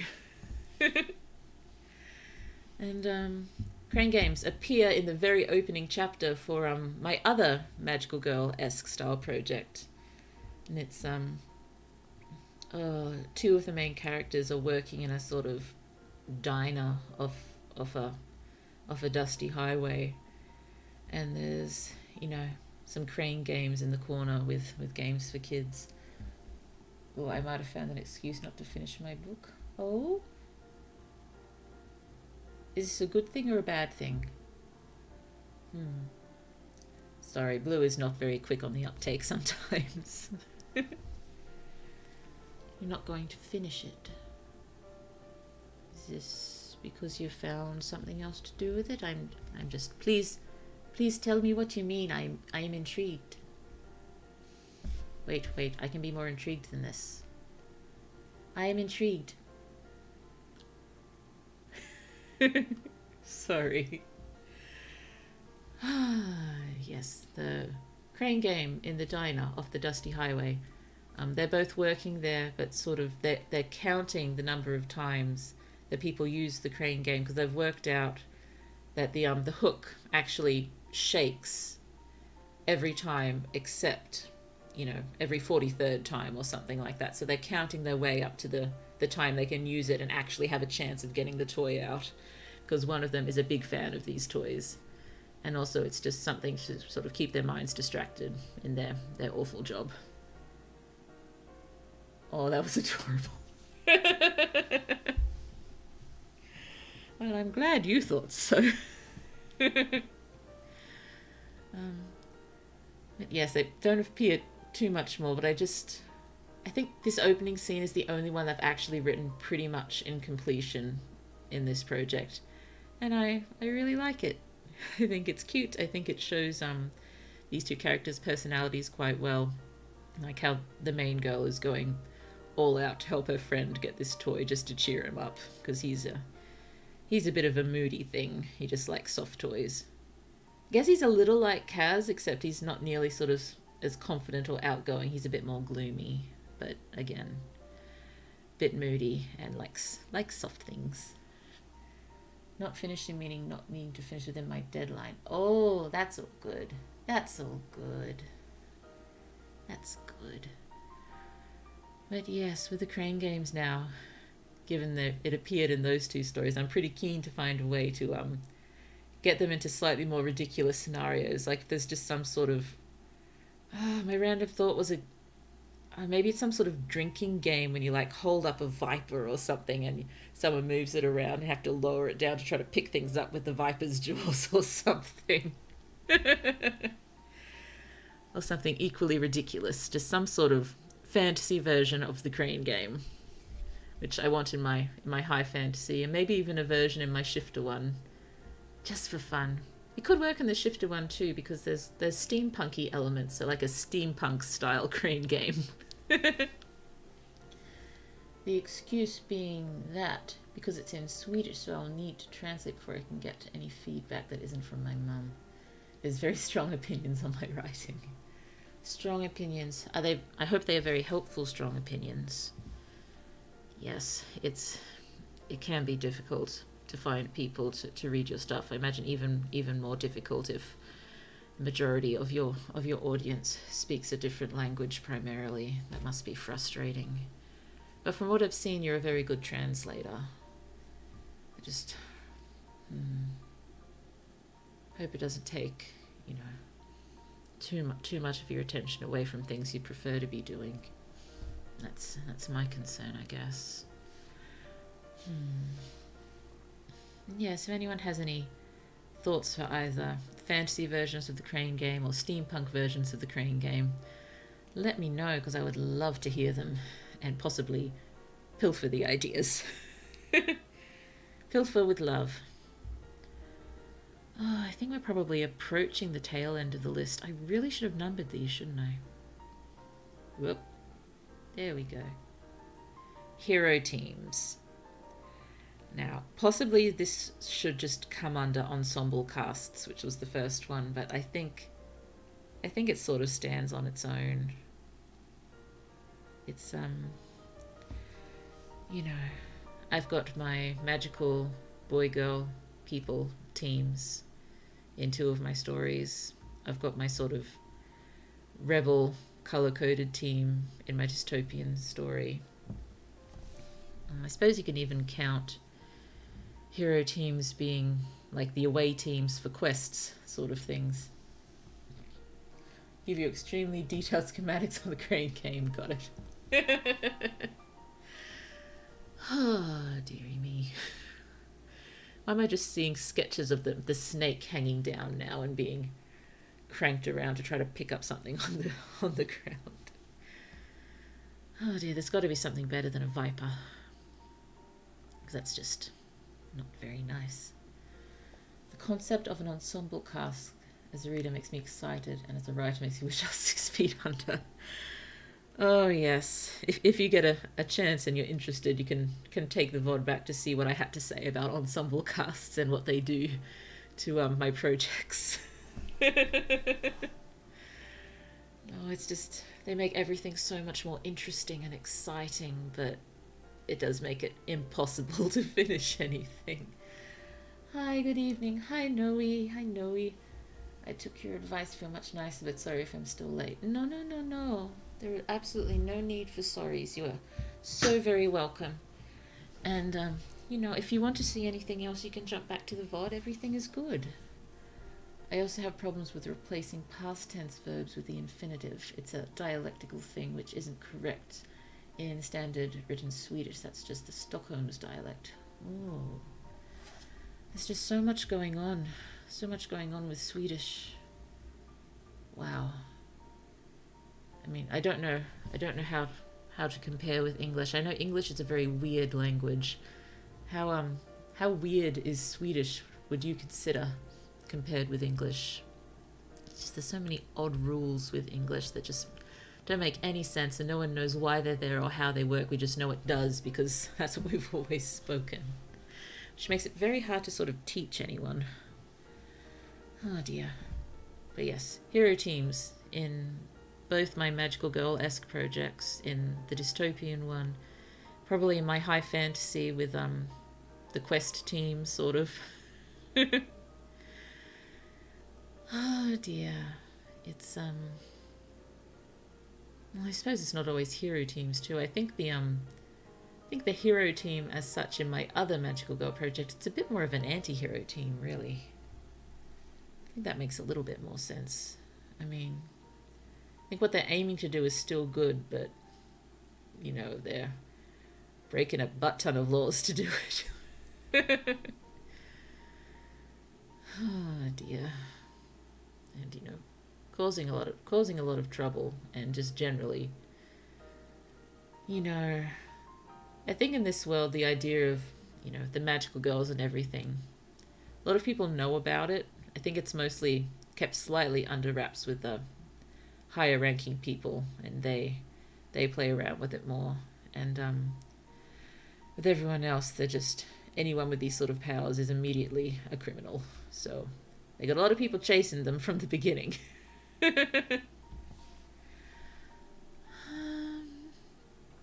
don't think there's any hero teams as such in Tom. I mean, there's the people who come to rescue him when he needs rescuing, but I don't think it's the same sort of thing. I mean, hero teams sort of implies, you can stand together and take a dramatic photo with your capes or equivalents rippling in the wind, sort of thing.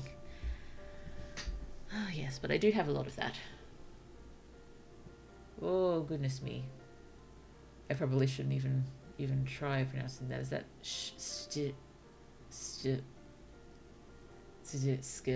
Nope, I'm butchering all of that. I'm so sorry. Plus K. But yes, I think under hero team sort of comes my my intense love of magical transformations. Yeah. I mean, I think the only one I'm going all out with the magical transformations is my main magical project, and I just loved writing the first time all the characters transform. It is so much fun. I still go into detail occasionally with them, like later times, but it's just the first one that you really need to really go for it with, and it's so good. I love it so much. With my other magical girl-esque project, I thought it was more they don't go through the big transformations, but it's just sort of what was I thinking? Some sort of musical note related, maybe tattoos and flowers, but such some sort of jolt in reality that sort of switches you from one form, from normal form to the magical form. And Swedish J makes English Y sound, if I recall correctly. Is that like well, that works. That makes it along the lines of the J in the phonetic IPA, doesn't it? Pretty sure. Pretty sure it does. Yeah. Also with the magical people in my other Magical Girl-esque project, not the main one, secondary magical project. It's I didn't want to give them sort of specific different magical outfits. I just wanted whatever they were wearing to sort of be adapted into their colors and magic. It wouldn't stay exactly the same, but it would be very, very heavily based on what they are wearing at the time. So I think some of them start wearing a sort of signature outfit to get the sort of magical outfit that they want when they need it. Oh dear. I've thought an awful lot about that story for having written only a chapter of it years and years and years ago. Oh dear, what is next? I think this could be the second last one, maybe? Moving on. Yeah, that was the second last one. Okay, last one. Magical Extremes. And that's just sort of matches well with me, being I am an individual of extremes. I am all or nothing. In this case, not magical nothing, but, I like having either really, really, really subtle passive magic or really, really, really, really big magic. Don't really have a huge amount middle groundy, but my magicals, yeah, hardcore elemental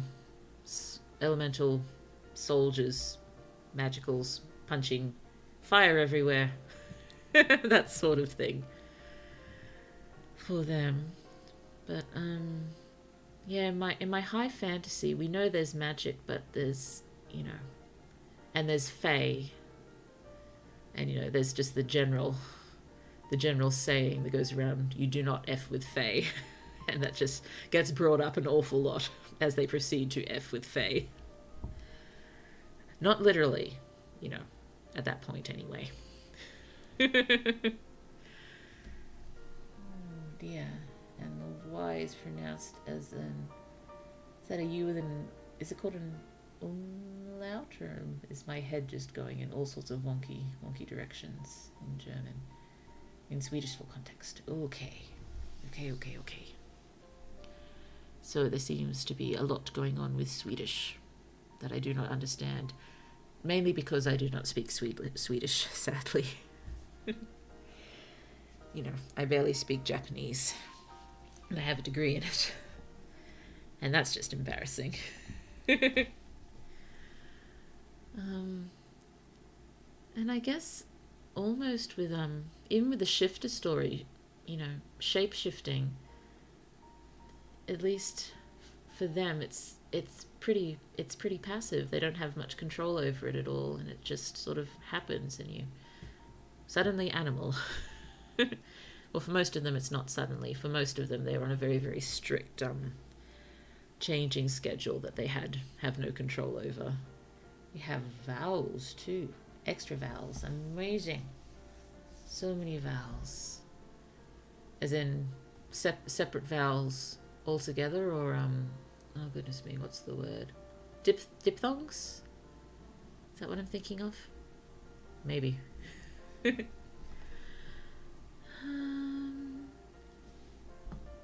And yes, I think a way I used to describe myself a lot when it comes to the stuff I write was, loves to write the quiet and lovely and strange. And I guess that's where the sort of quieter end of my magical writing comes from. Also with the short story series, yes, there's magic is not sort of inherent in people. It can be studied and learned through study, and some of that can be a bit over the top and impressive. But the main characters in that short story cycle find themselves, not from birth, but from a certain point in their lives, with magic that is innate, which, just doesn't happen here. And it's all pretty passive. None of them really have any control over it. I think one manages to convince most people that it was something that they studied, and that they can do it through study, and it's not anything really of note, so please don't look at me sort of thing. One of them actually thinks he's cursed, because I think curses are a thing. No, he's not cursed. And one of them didn't even realize she had magic until really, really late, and she's not even sure if that's what it is, or, you know. Hers is probably the most subtle of the three of them. Probably the most powerful too, really, but definitely the most subtle. Oh dear. Stretch. I'm so sorry. We're approaching midnight here. Oh yes, so magical extremes. Oh dear. Do I have any others with really big magic, or is it just my main magical project? I suppose technically speaking, the secondary magical project, you know, the magic is also big-ish, but it's not nearly as impressive, I guess, because they're all the I suppose saying it's not as impressive, it's like saying, you know, the X-Men aren't impressive. But, you know, I wish I could remember more of their powers. It's just been so long since I've worked on the story. So we've got the portals and teleportation, we've got the shields, we've got the sort of alchemy, just making little shifts in reality. I think I had one of them that just sort of, the magic heightens all of their sort of physical abilities, and so suddenly perfect balance, perfect everything sort of related to fighting, just to turn them into an optimal warrior, sort of, when they're transformed. Ooh, the vowels in question being these vowels. So many vowels. Wow. I'm so sorry. I don't know the differences in pronunciations in those, so I probably shouldn't attempt to read them. Excuse me, sorry. What other tools did I have there? Try. I don't know what all the cute little things on top of the A's do. And they're not A's.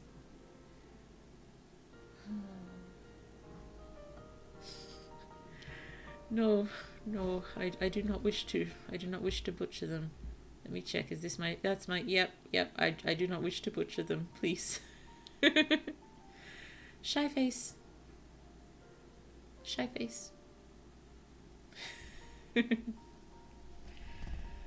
Oh dear.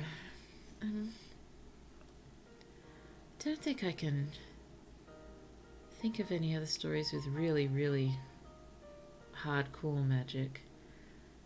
What was I thinking of? I was trying to think of the other powers for the secondary magical project. I think one of them could just turn into a straight out monster. So yeah, he's a sweet, quiet kid too. Poor thing. Whoop, hold up, sorry. How's your IPA knowledge? Sketchy at best. I do my best, but I normally, if I'm doing anything related to IPA, I've got all the tables open. I don't know it off the top of my head, sadly.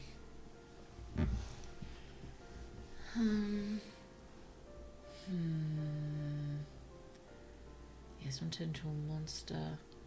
Ooh, one of them I think could make predictions, but only of stuff that would happen in the next few seconds, I think, so actually very useful in battle. What was the youngest kid? It was oh, I remember now. The youngest one could, has that cool power where you can copy your friends' or enemies' magical powers briefly. Yes, the copycat. Sorry. Can't see through the heart. It's I'd have to look up the tables. And we're 5 minutes to midnight. I may have to ask you to be kind to me. I'm sorry if I'm not being fun. But all I can say is, oh, A and Ue. I'm probably so far off. I'm so sorry.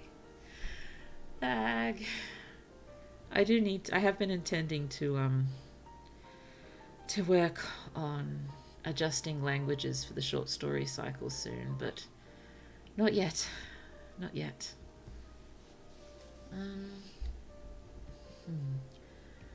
I'm guessing actually magic does almost take middle ground a little bit in the story with the worldwide quests and the flying ships and the using idle performances to cover the true nature of their questing.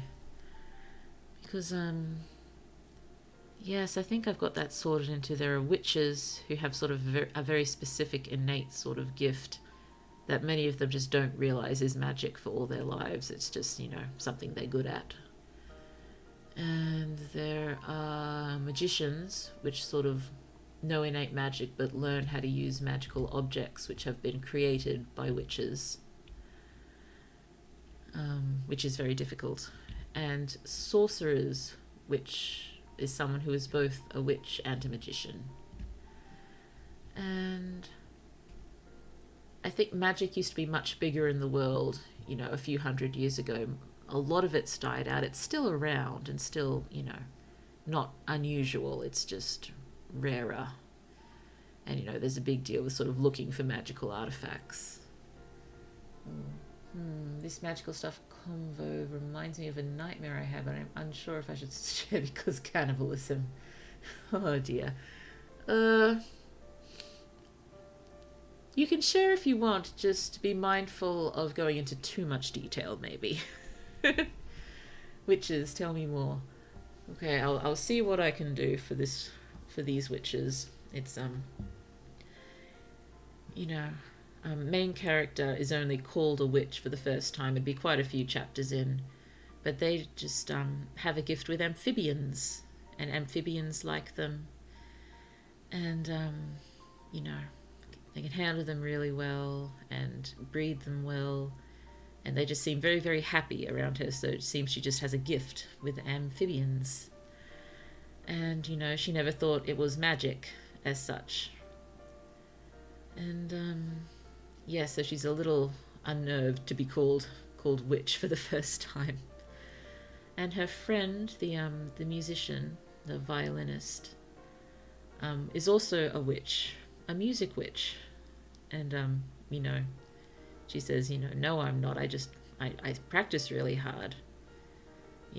Like all great musicians do, sort of. And he said, yeah, but all great musicians are witches.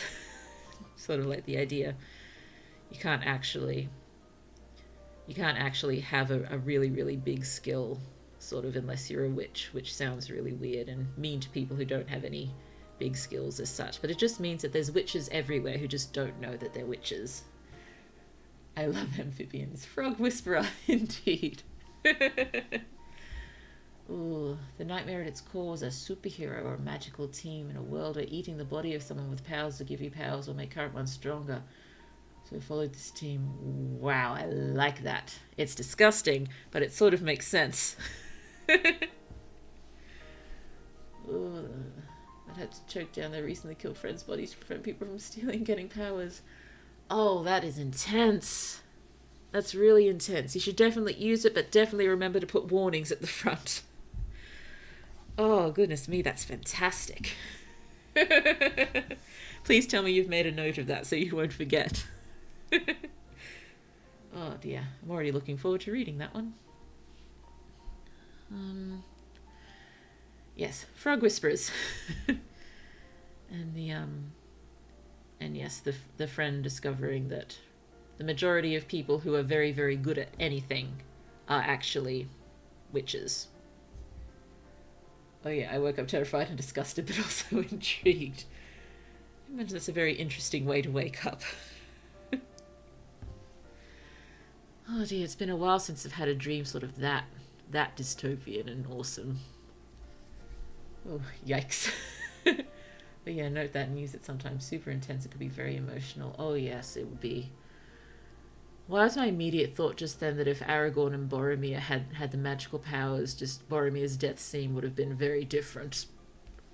Yep, you got to stop the orcs from getting his magic. Ew, sorry. Oh dearie me. Yes, that is totally magical extreme. Dystopian and awesome. I'm going to put that in the Tinder bio. I do not have Tinder. No. Funnily enough, me neither, being a library of the asexual and aromantic persuasion. Oh, on the topic of magic, I have magic being newly rediscovered. Magic hasn't been used since before civilization. That's a cool way to do things.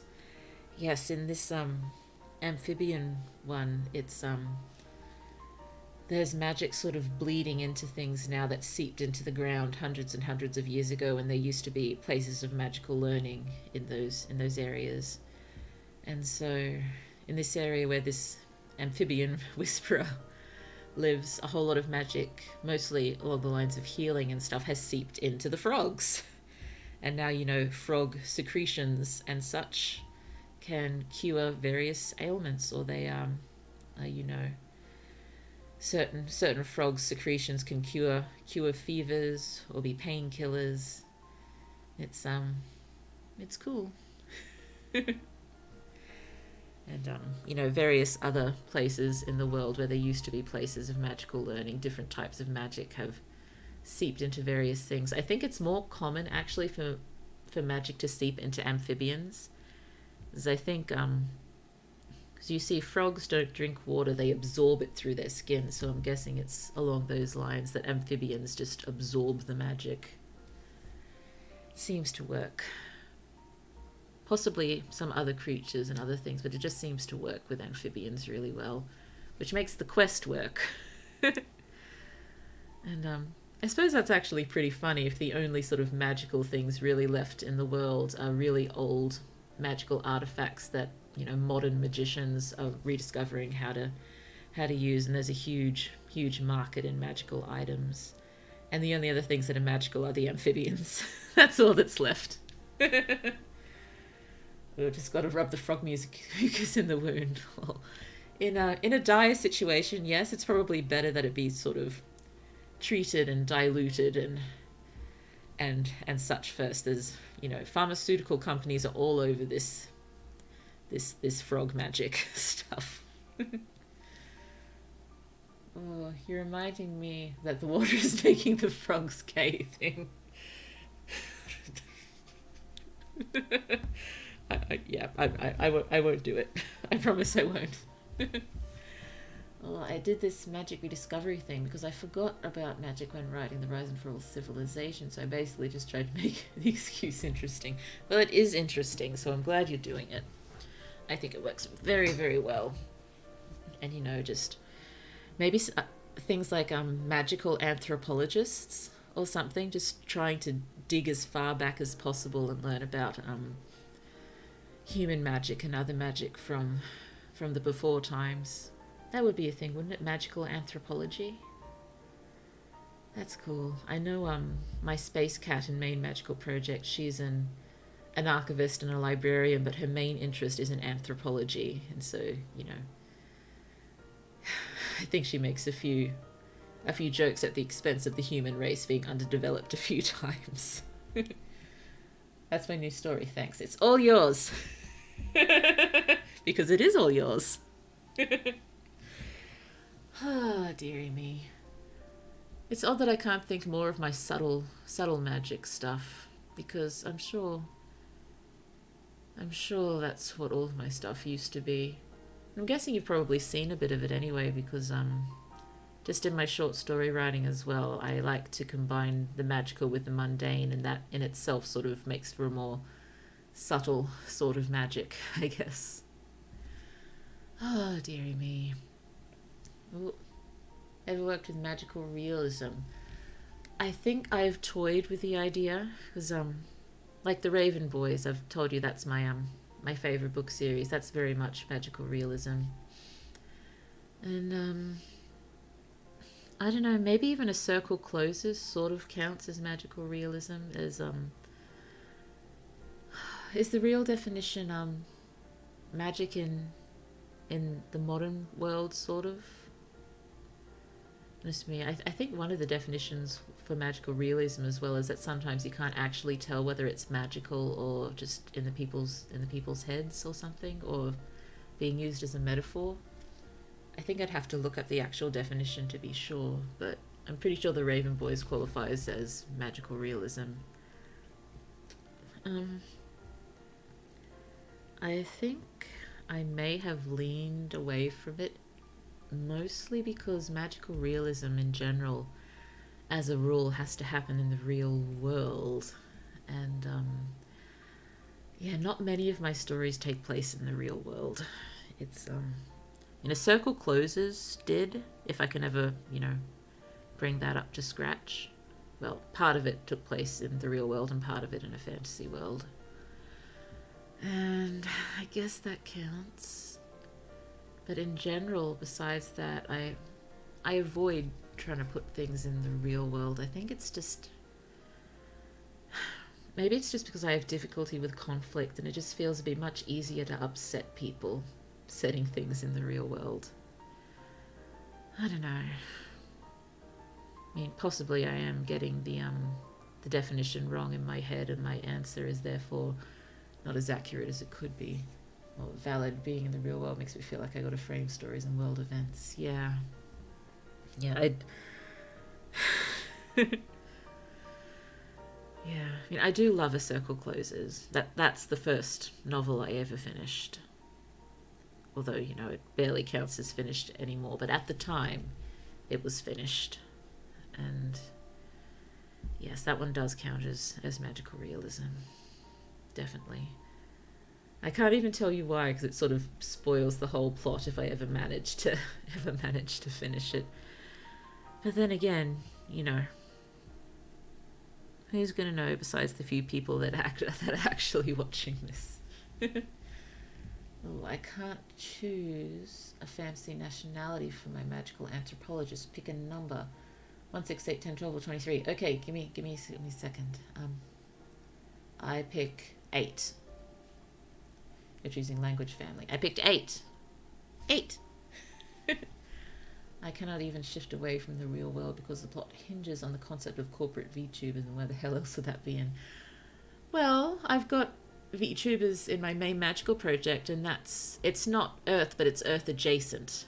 So it's got lots of similarities with Earth, but it's not actually Earth, so you can still mess with it. Oh, any world you make where they're in. Yes. I think VTubers belong in pretty much any world. But yes, they are in my main magical project world, which is not Earth, not our Earth. Although they call it Earth still, because it is their Earth. And, yes. I don't think I explicitly say, there are other Earths, but I think it's still pretty clear that there are. Because I mention a primitive sister world at one point, which is more of a primordial version of Earth that didn't quite go through the same things that ours did. But Kaz's Earth is very, very similar to ours, but it's just, different countries, different languages, different cultures, so we can still mess with it. Multiverse, baby. Yeah. Well, main magical project, it's not only the universes they travel through, it's dimensions as well. So there's a lot going on.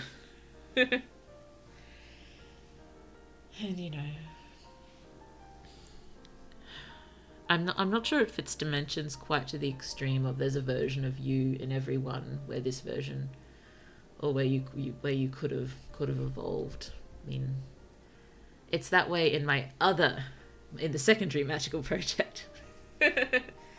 Yes, the numbers of versions of people across the dimensions is very important in that story. Because, the fewer versions of you there are, the sort of rarer and more valuable you become. To outside forces who are interested in perhaps collecting you. Oh, and she speaks a Mandarin-inspired language, and her home is in a post-war empire 50 years after the war. That could work really well. That sounds super cool, and I can't wait for you to get into it, so I can read it one day. Oh, dearie me. Well, I'll probably have to finish up soon. It is getting late. It's a good thing I think that's the last one, because now it's more. I think I spoke about the few others that sort of popped up as we went, being festivals. There'll be festivals in probably just about everything, because I like using festivals to help build my worlds in an immersive and fun way. And what was the other one? Magical transformations. Even though they only technically appear in two, it's still a bit of a calling card, I guess, for writers as opposed to anime.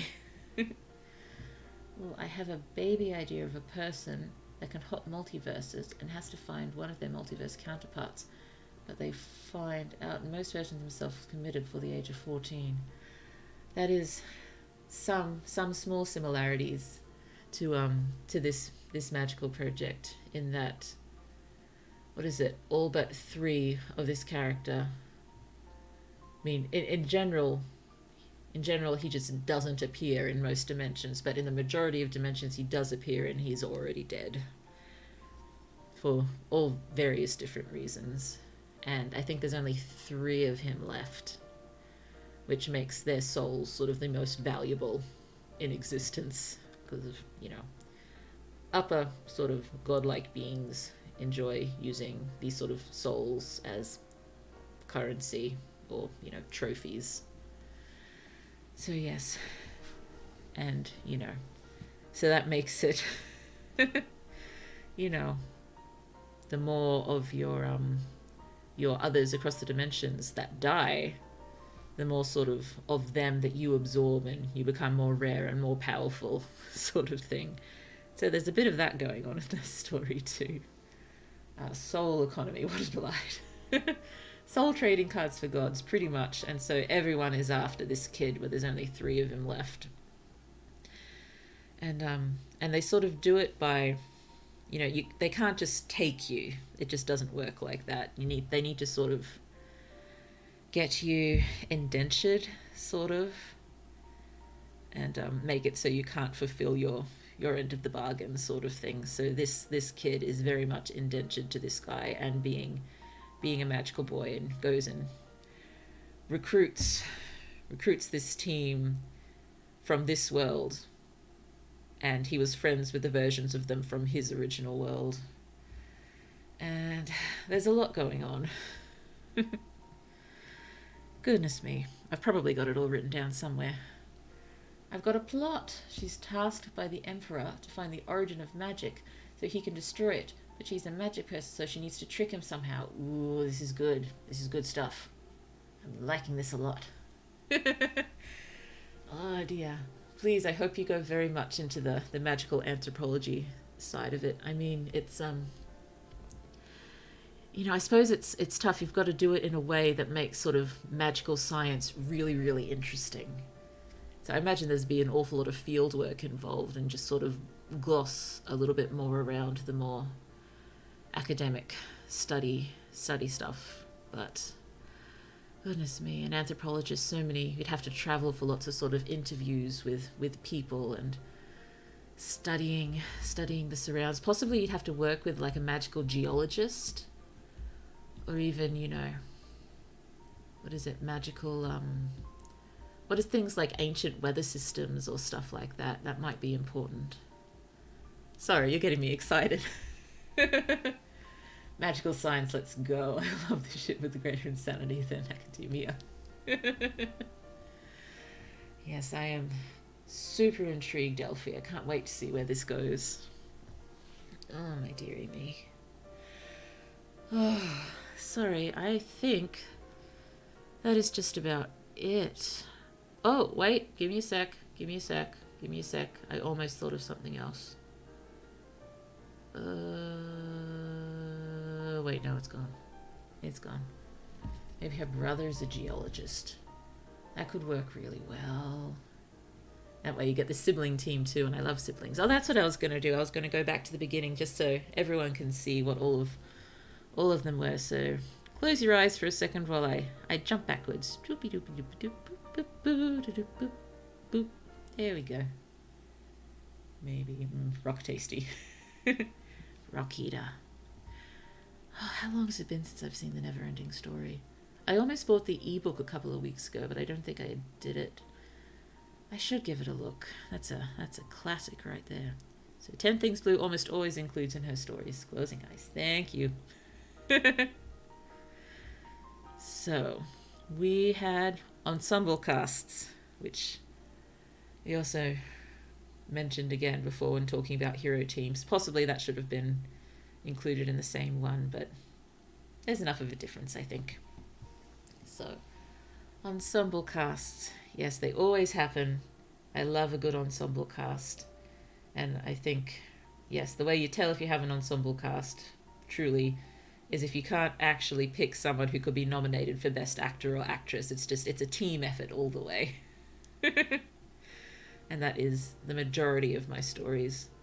Although my shifter story, it's very, very clearly Tom, who is, everything revolves around Tom in that story. But even though there is a very, very big cast around him, but in most other stories there's just too much sort of going on in that many directions that, you know, you could not pick a main actor or actress from the characters if it was a film. So yes, one reason of many why I have not finished anything, because the casts are so big and there's so much going on because there's such big casts.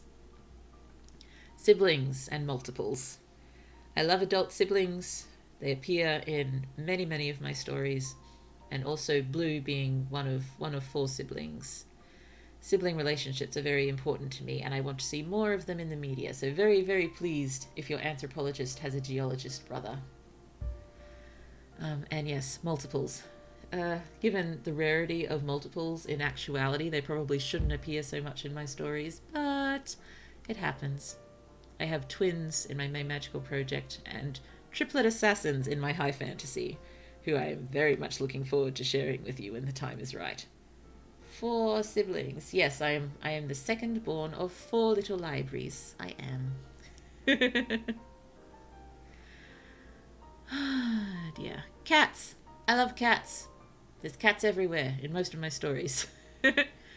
Main magical project have the space cat mentor, and there's also lots of cats through their apartment because they're softies who love cats and want to find them homes. Triplet assassins go hard. Yes, identical triplet assassins, of course. And Tom, in my shifter story, he shifts into a cat creature, of course, a lion of sorts, and he is in fact named after my cat at the time, Tom. Yes, cats generally just appear. They will appear. I'm not sure they're huge in any of the other stories, but they definitely appear in the background all the time because cats are the best. Idols, virtual idols, pop idols, all kinds of idols. They appear in most of my things in some way. In Main Magical Project, they're not huge, but they are definitely a part of the culture, and there's something that Kaz loves, so they're mentioned a lot. And we'll go into a bit more detail with them in a later book. Oh, I had a villain kill a kitten to prove he's evil and not misunderstood. Well, that does do it, doesn't it? That definitely does the trick. God, this stream makes me want to breathe more life into my project, but I have a grand proposal to work on. Please give me more hours in the day and less sleep. Oh, I'm so sorry. It must be so frustrating. And yes, I remember it being frustrating when I was working full-time, although truthfully, I probably got more writing done when I was working than when I was ever studying, because at least when I was working, I'm like, I'm an adult. My work is my work. I can separate that off. I can do what I want in the rest of my time. Idols, idols, idols, idols. Yes, idols everywhere. What is it? Yes, I want to have like idol bards in my high fantasy, and pamphlets passed around with portraits and details of the idols, and people mooning after these bard idols because I thought that would be fun. And in my dystopian project, besides Kaz my absolute favorite character that I've ever written is in my dystopian project, and he is, you know, a self-made idol to sort of lift spirits of people in this terrible situation, and, you know, stick it to the man as much as he can without being arrested. He toes the line just. Yes, has not managed to get himself arrested yet, but he's come very close. Has been dragged off stage several times. He's cool. I like him.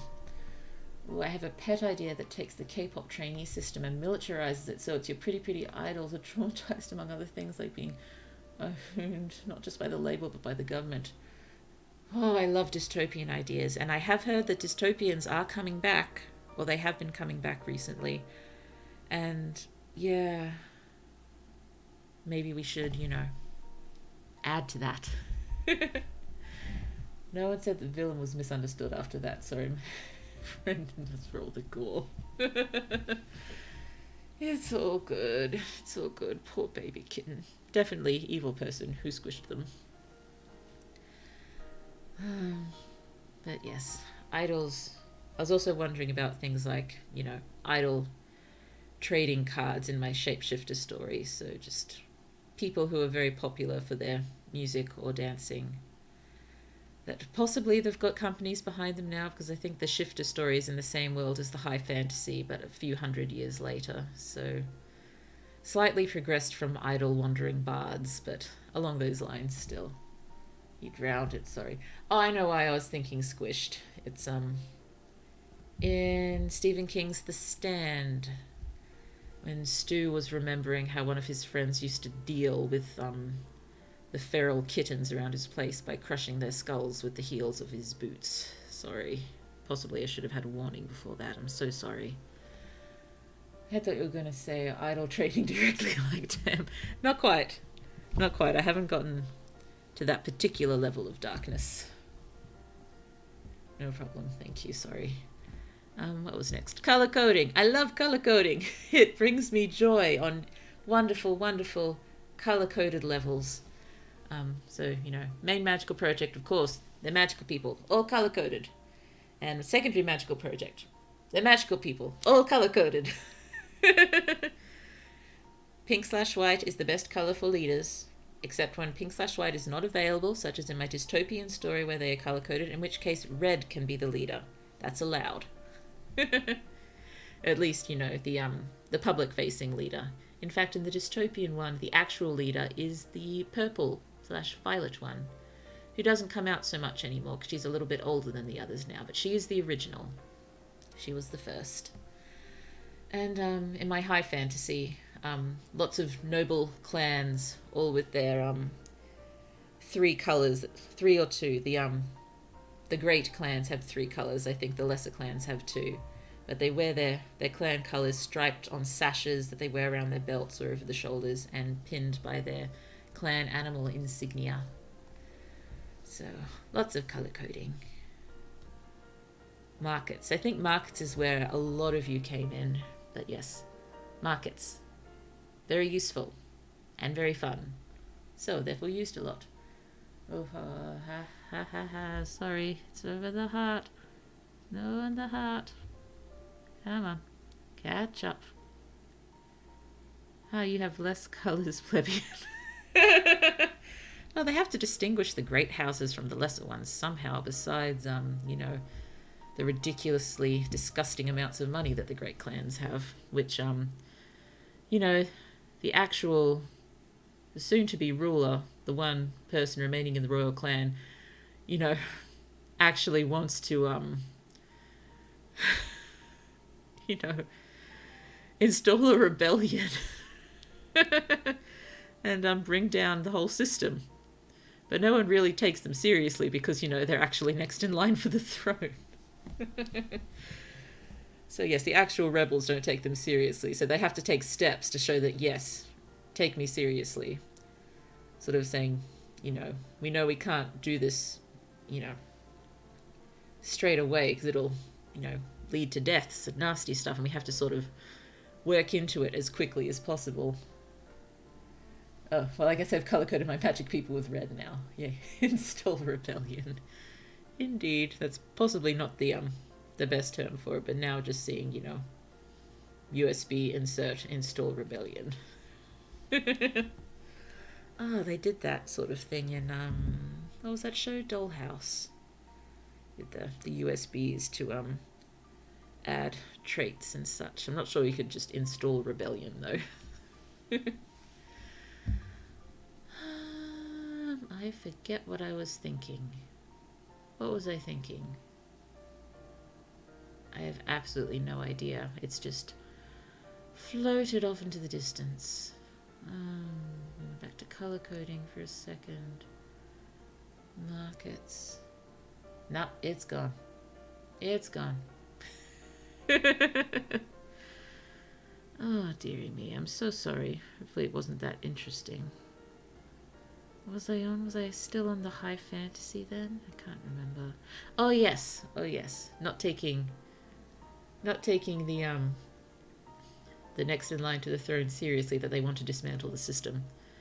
But yes, when they managed to get to sort of rebellion meetings, and explaining how they think, might be better if we ease into it, and saying, give me 10 years as king, and we'll use that time to sort of safely and as safely as possible dismantle the system and bring it into something that works better for the people.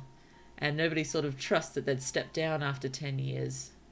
And so they say, hold me to it. And it's like, there's nothing we could do to hold you to it. And then probably have them very dramatically, shove a knife, a very, very lovely knife across the table at them to sort of pass to them, and then repeat, hold me to it.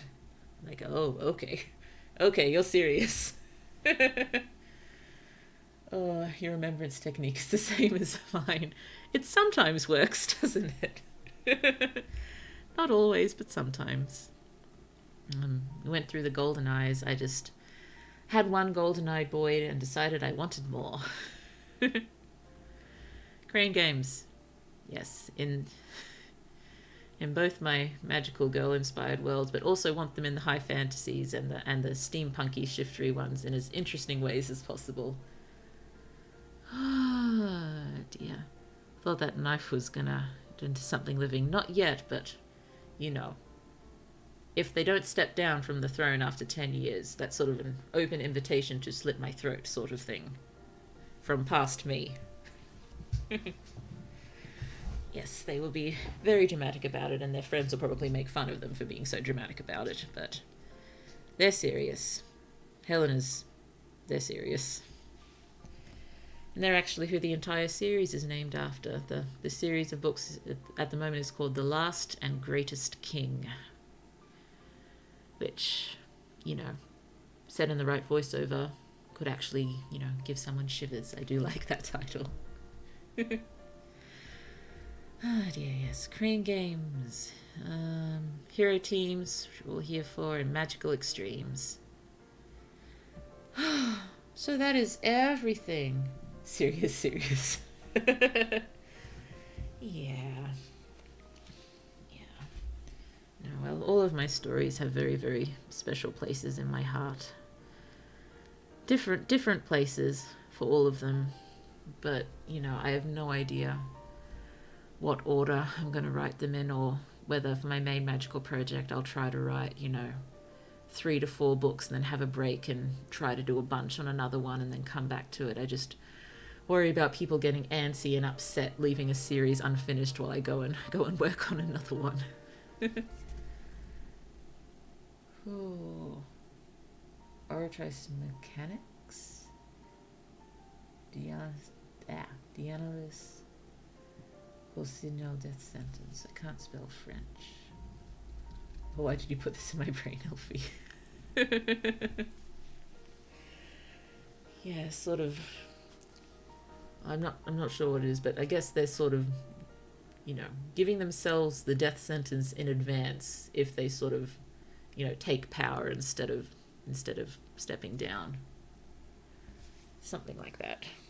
While they're still young and idealistic, just out of general concern that they could go dark over the next 10 years, I guess. Just, what's the term? What's this term I'm thinking of? Oh, it's a Genshin reference. No wonder I don't know it. We have figured out that I should not play Genshin. It would not be safe.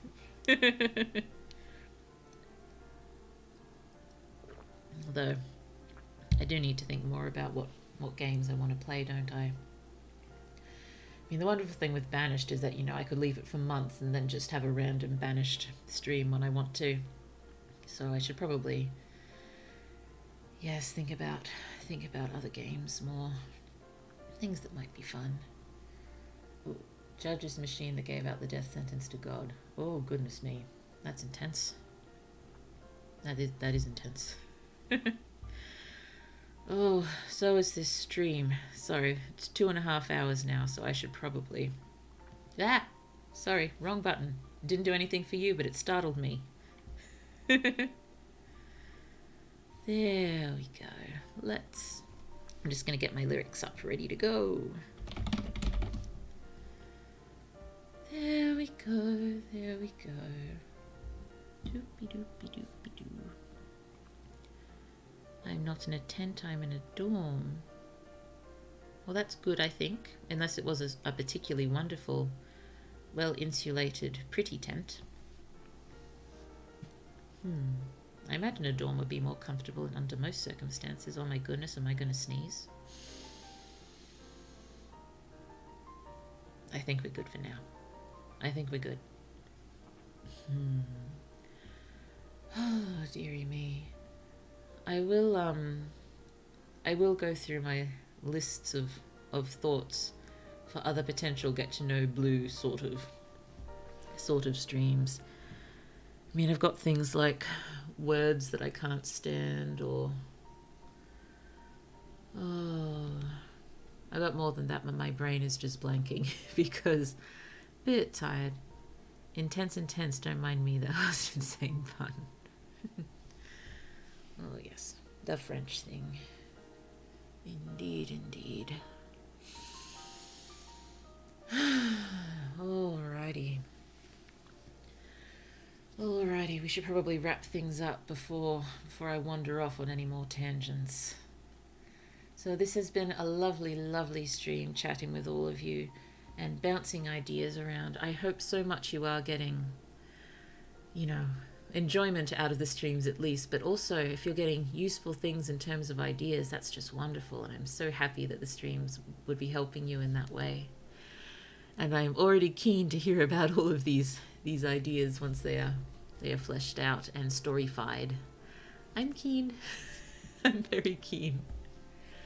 Oh dear, maybe it'll help break me out of my difficulty in readings problem. Okay, so on Saturday we will be finishing up the short story we were working on last week, the prophetic baths one. So hopefully we will knock it into shape a little bit better. That would be nice. Oh, goodness me. Sorry.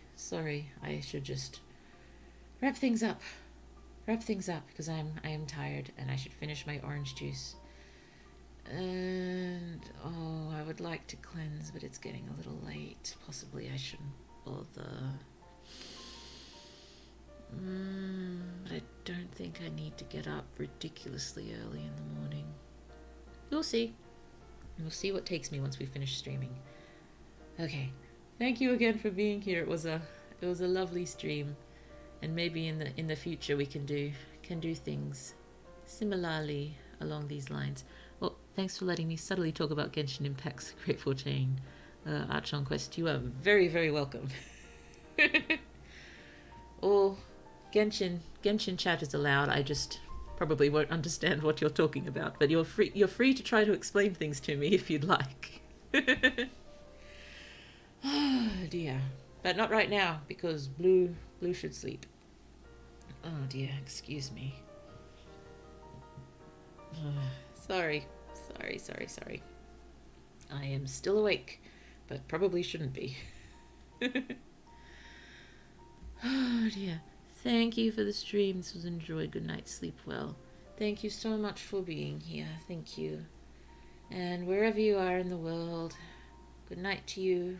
good evening, or good afternoon, or good morning. And I hope the rest of your day is absolutely lovely, because that's what you deserve. So, let us sing our farewells as best we can. Of all the money that e'er I had, I have spent it in good company.